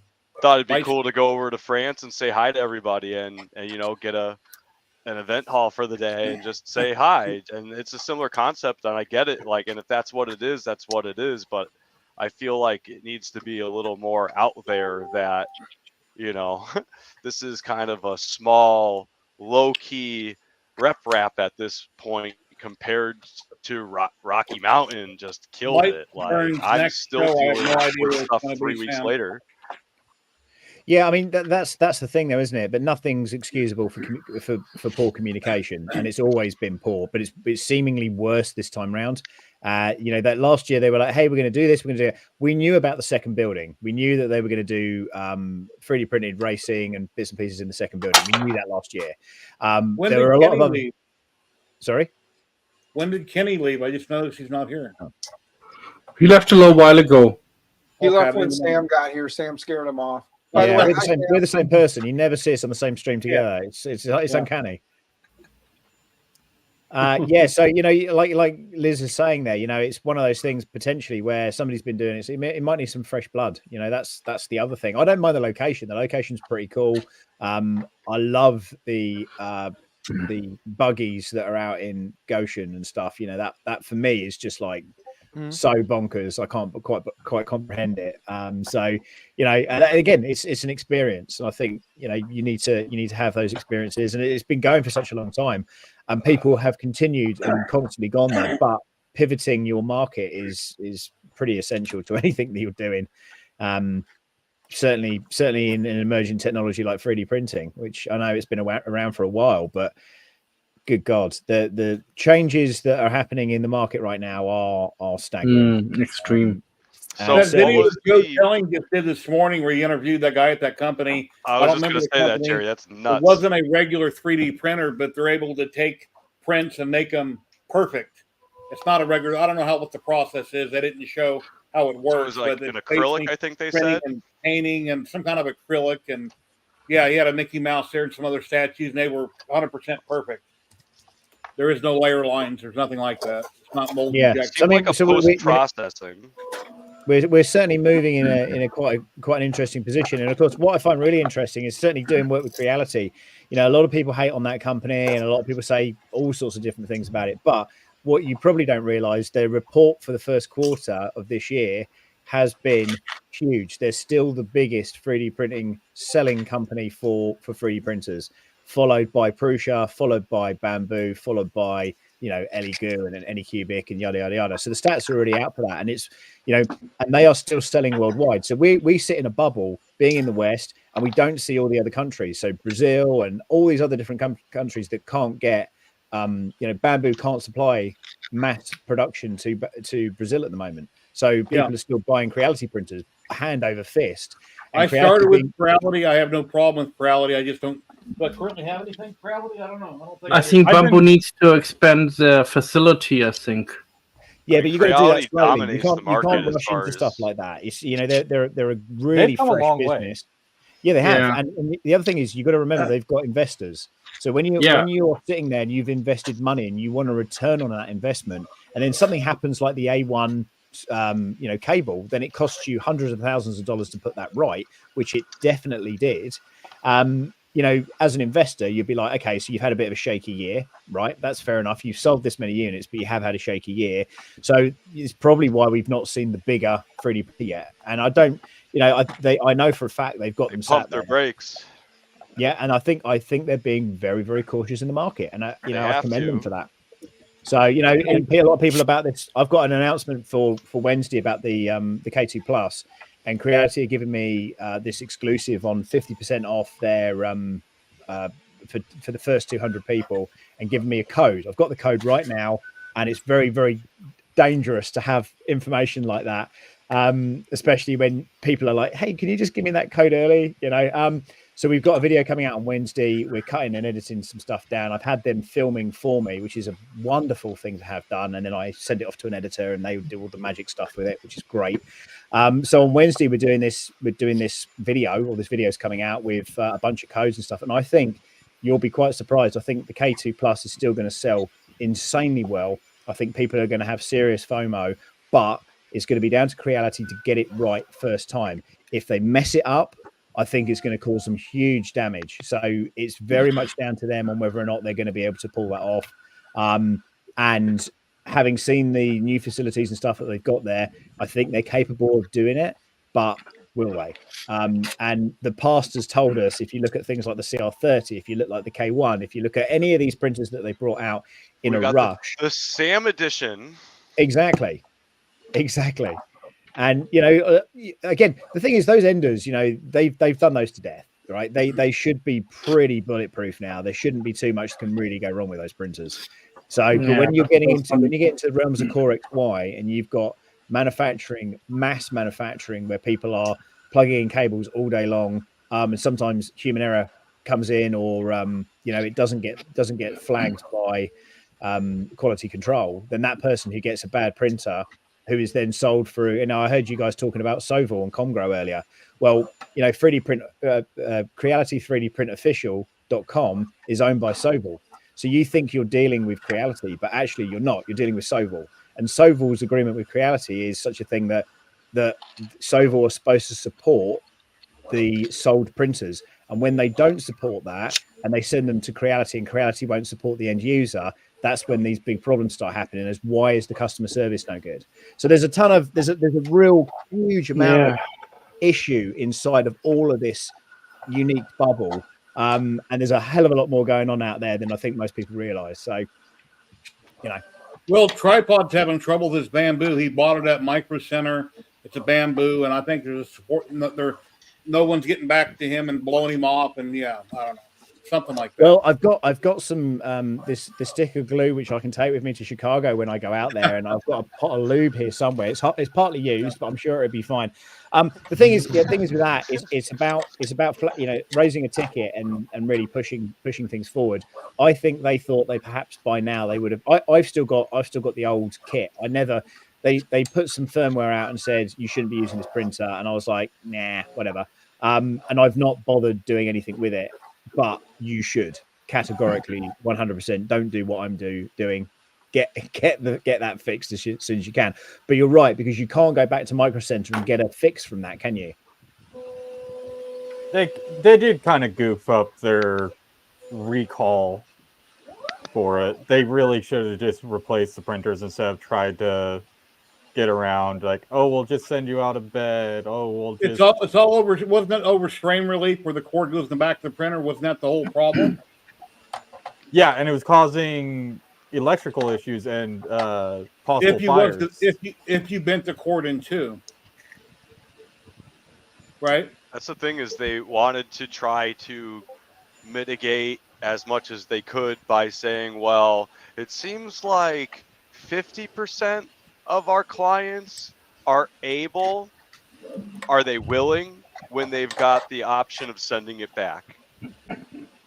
And now it's like, now Bamboo's like, oh my God, like, and again, like, they have dominance, and if they want to stay relevant, they have to be that consumer appliance. Well, right now they're getting hit with all the regulatory systems, like in the UK and stuff, because you're not allowed to mess with live voltage or line voltage apparently over there. Yeah, so you're playing with 220 volts over here. So you're quite right. And the other thing is it's the type of material that's being used in the beds, and it's the type of materials that's being used on the cables as well.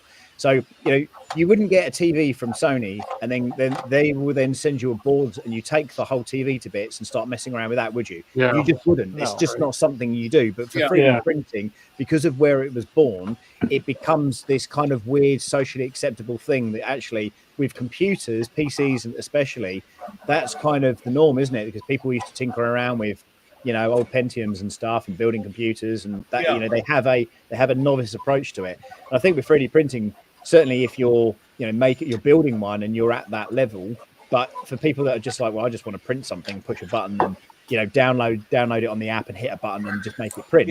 You're appealing to a new audience, and that audience is really important because it's going to sell printers to people that have never experienced anything, and that experience is super important for people like us because those what we would call idiotic questions, they're going to become more and more frequent, but you would hope that the technology would become better and make those errors sort of less important. Obsolete, Exactly. But we're always going to have this issue around people thinking that, we should be doing it in this way. And, ultimately companies just want to make it super, super easy. There's no way people like Creality, no one at Creality wants a product to fail.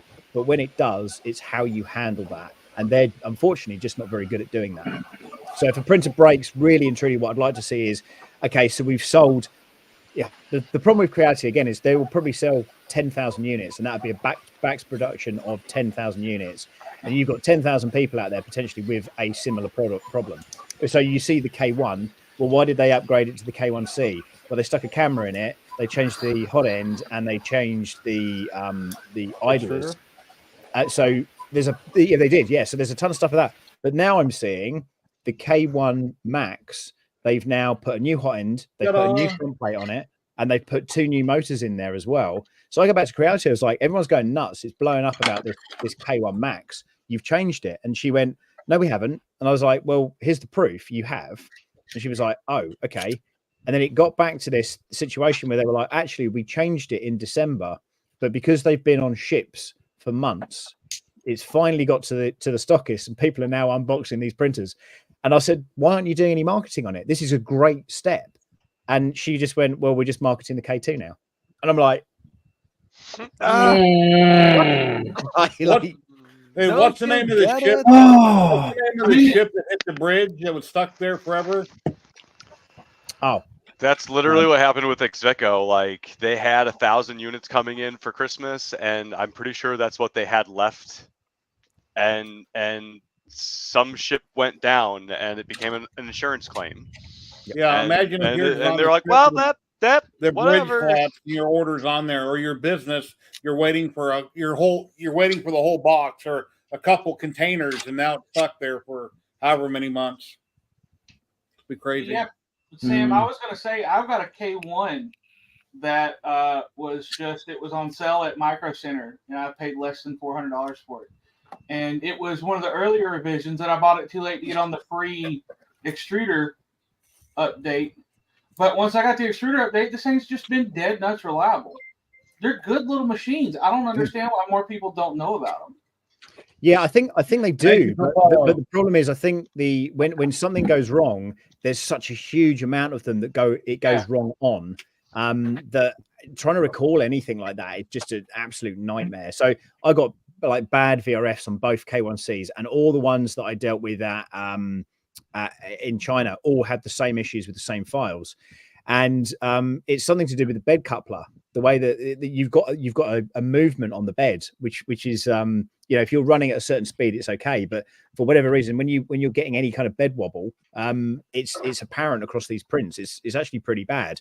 But this morning I see someone has come up with some sort of weird fix for it, and it's working. So again, you might get a good one, you might get one that's a bit of a lemon, but that was kind of the same early on with, if you take Grant for example, with his two Bamboo Lab X1 carbons that were apparently trash.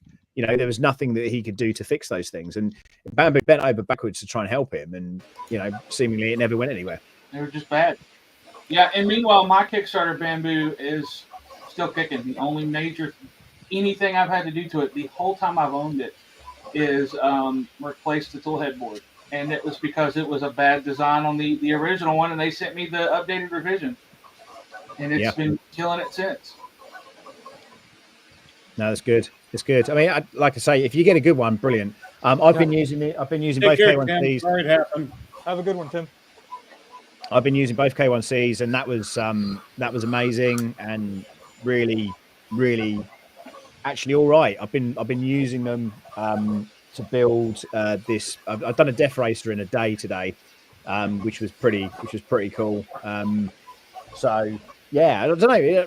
Again, everyone has different experiences, and it depends how it's been shipped and what your knowledge is, and if you're willing to kind of get stuck in and tighten up belts and play around with stuff and upgrade firmware. And to a lot of people, that will just be, oh my god, that's far too much for me. I can't deal with it. Do you still have the little kid's car that you made your son?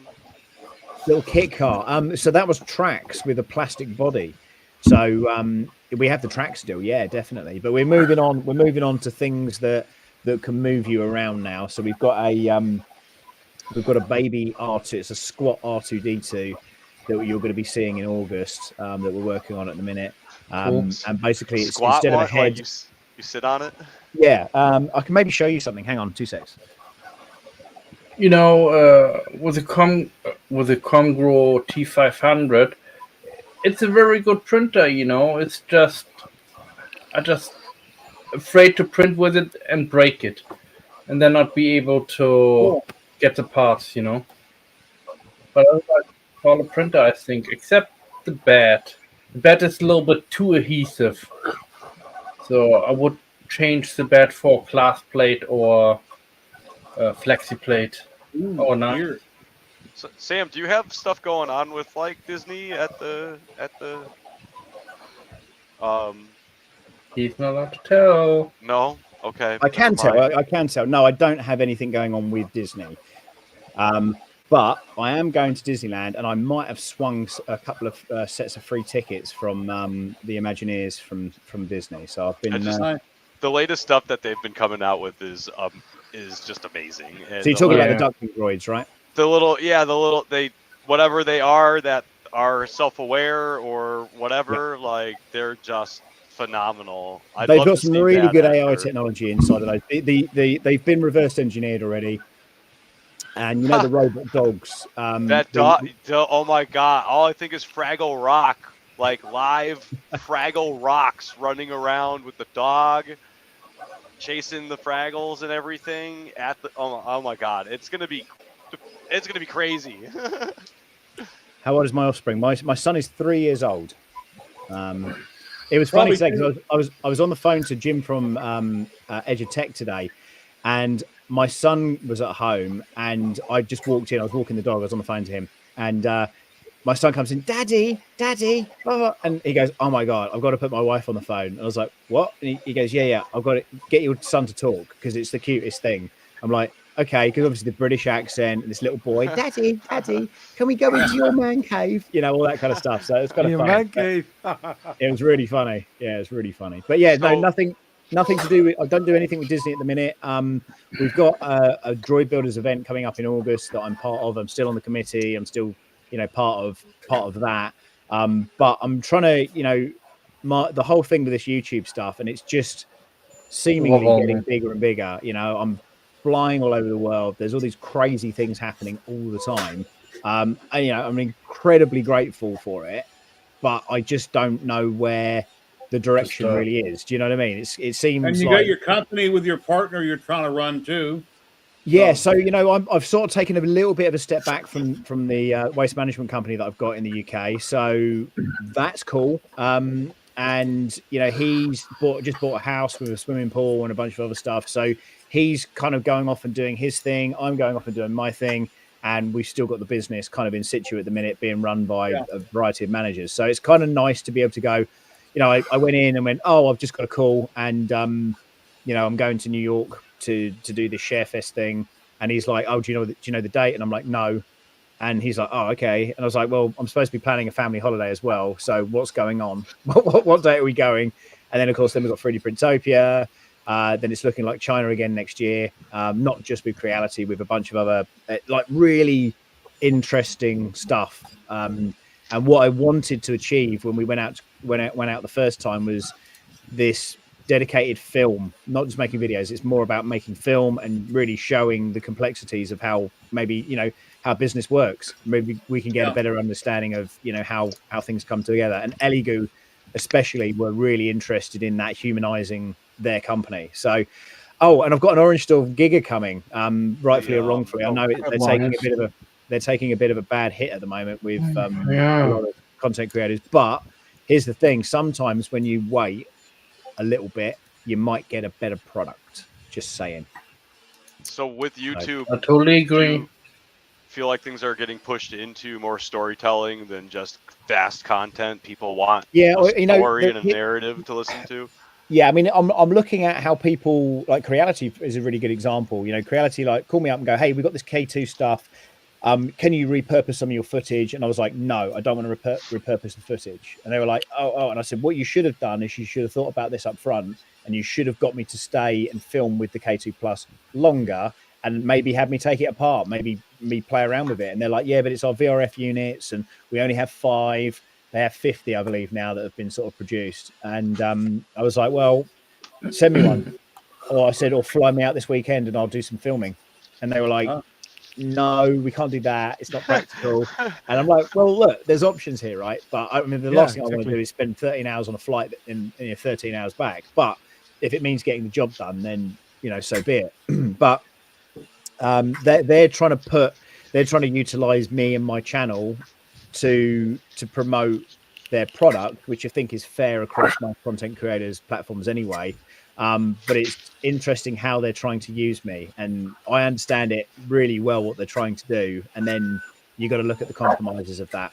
You got to look at things like, do you want to be known as the Creality guy? And I addressed that in my K2 video. I'll work with anyone if they're willing to kind of work with me, and they're willing to put the either put the funding in or put the time in. I'm willing to do that. So it's an interesting.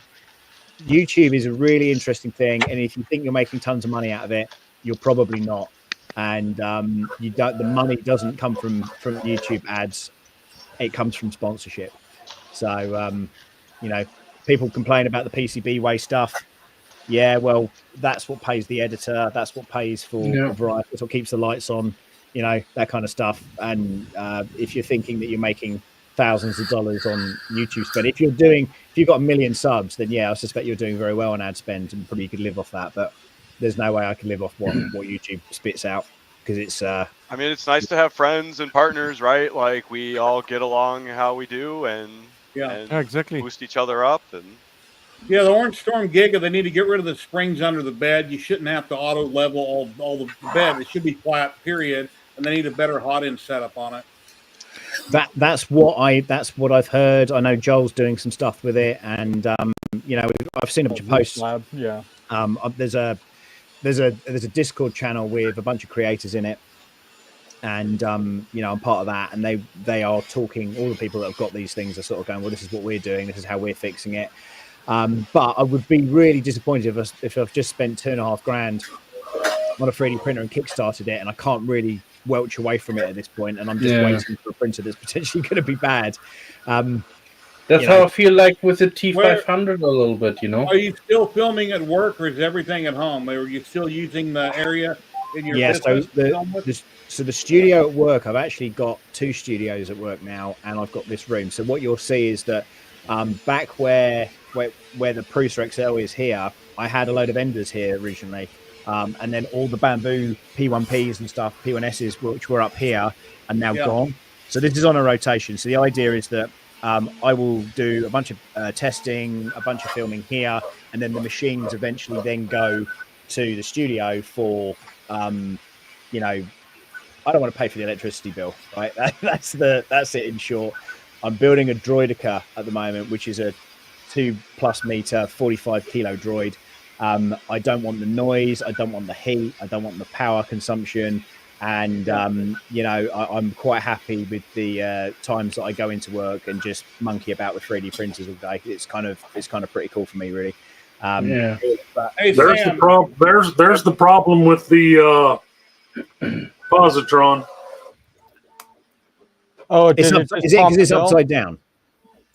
Just spit the cables off again. Oh, Jesus. This pulley back here, the idler on it, it spit it off, so it let all the cables go, and now I've got a tangled up cabled mess again. And that's why they went to timing belt. Yep, there's the idler off of it. Yeah, so hey, Sam, does Bamboo Lab give discount if you buy, let's say, 10 printers? They probably would do to me. All right. So I'm on the Positron design team now, and that Positron he's got is an older revision. It's really cool. They actually got the same belt that all of our printers use, but it's like 2 millimeters wide instead of. I thought it was 3.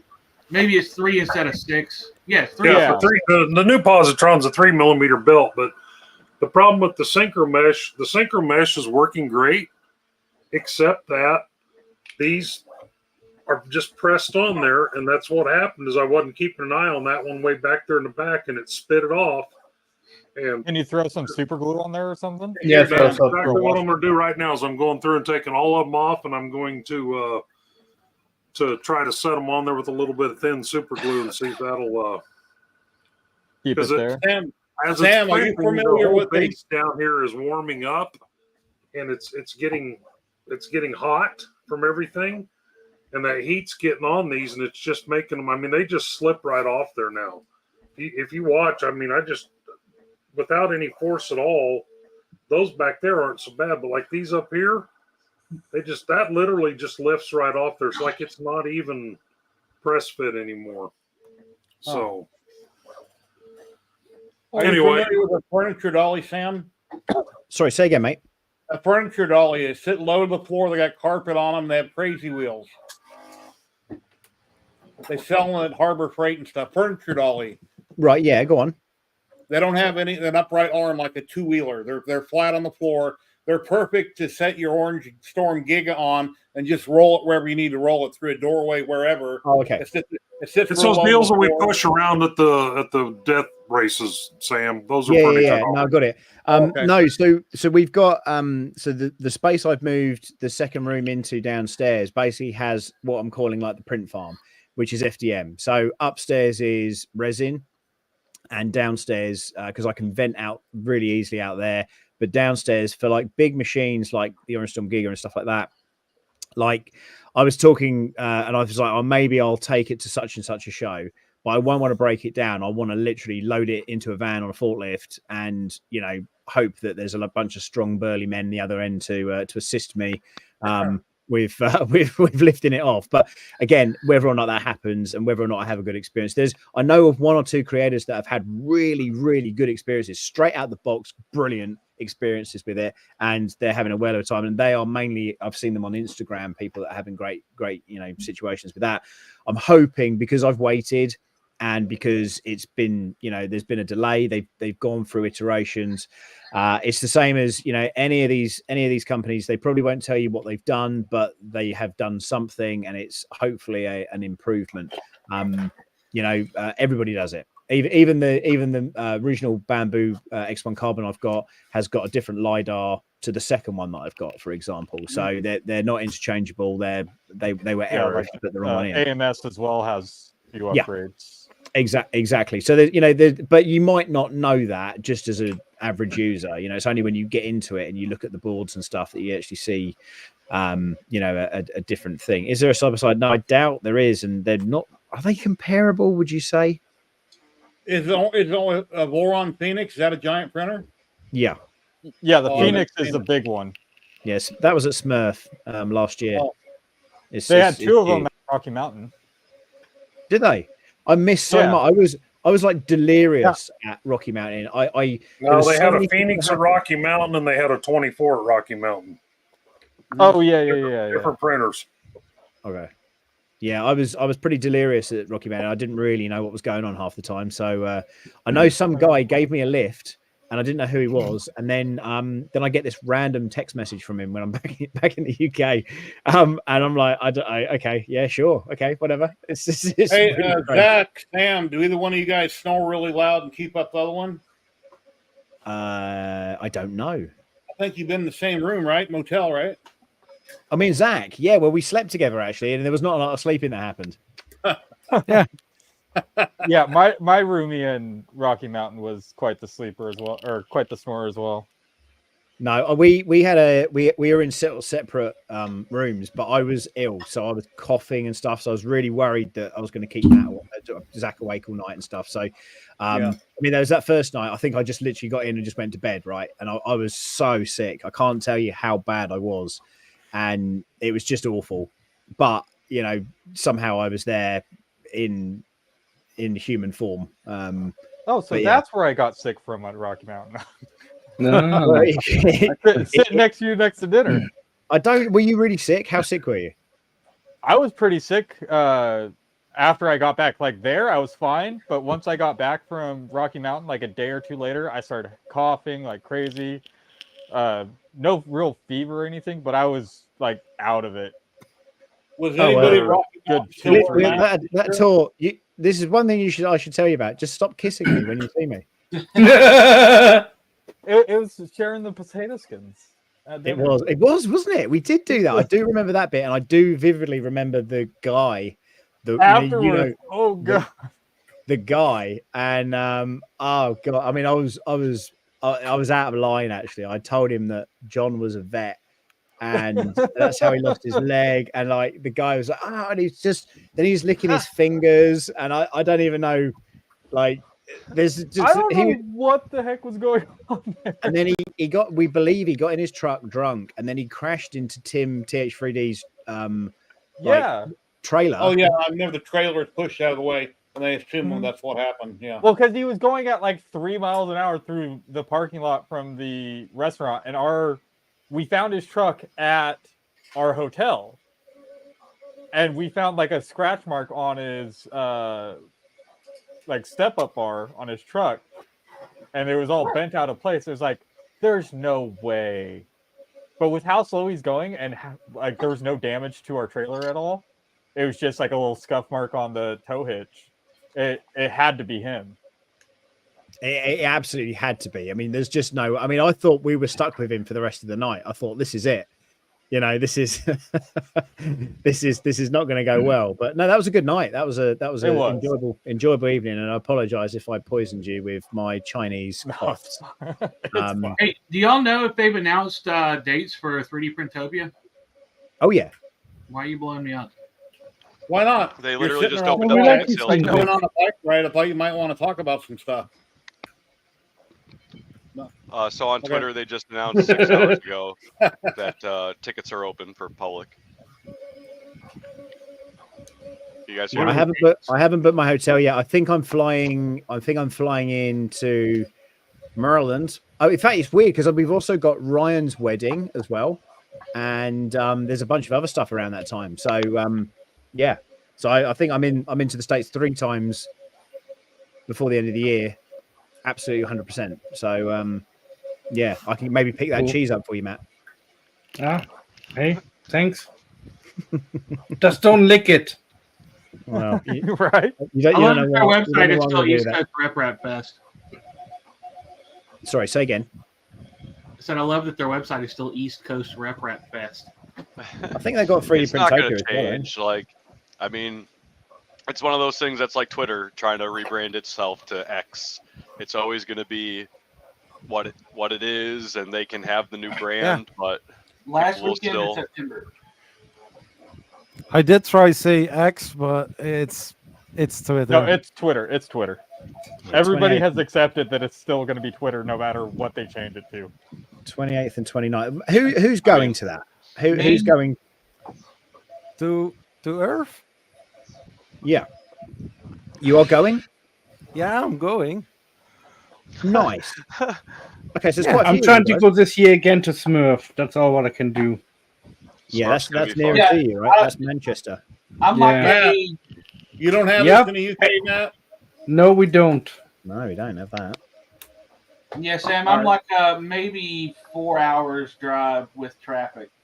And traffic around Washington, D.C. is a nightmare.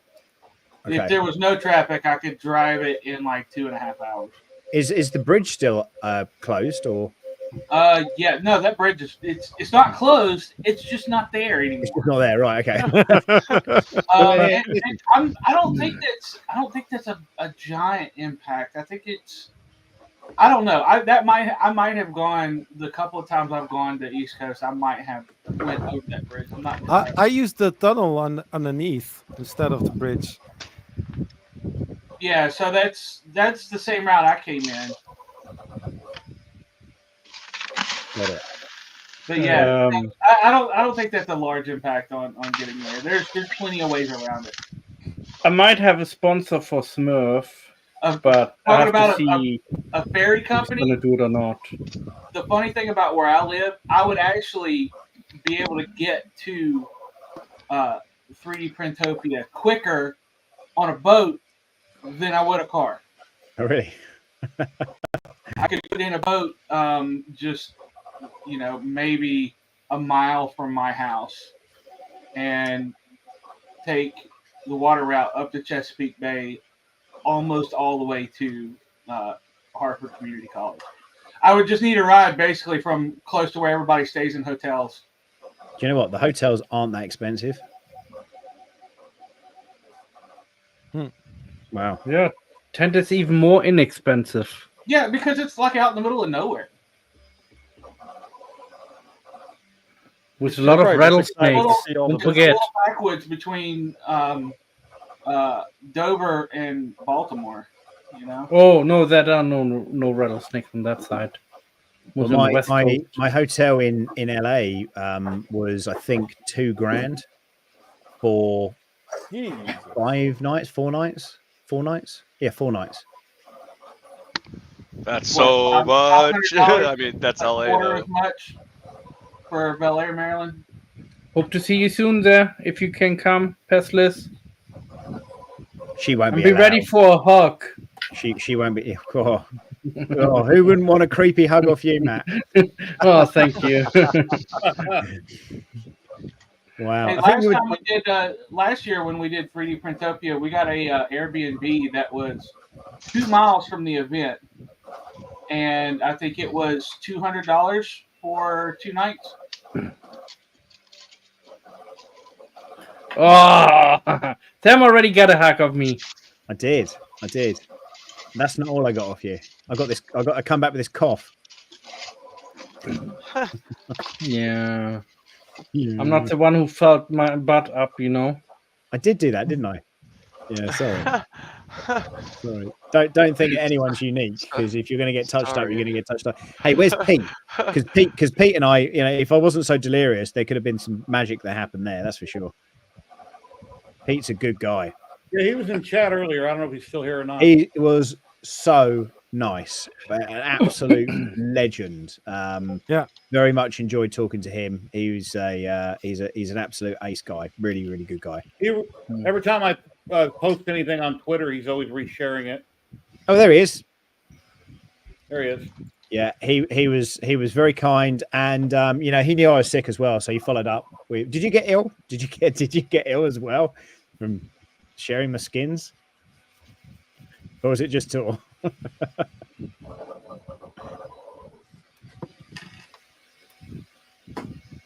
Let me see who's out there to raid. I've been streaming for 3 hours and 15 minutes. I'll be on another live stream in 2.5 hours. Which live stream is that? Is it a laser one? Yeah. Yep. For some reason on Twitch, when you go to raid the channel, everything looks different. It doesn't look. I don't know what they. He does have special friendship with Kevin.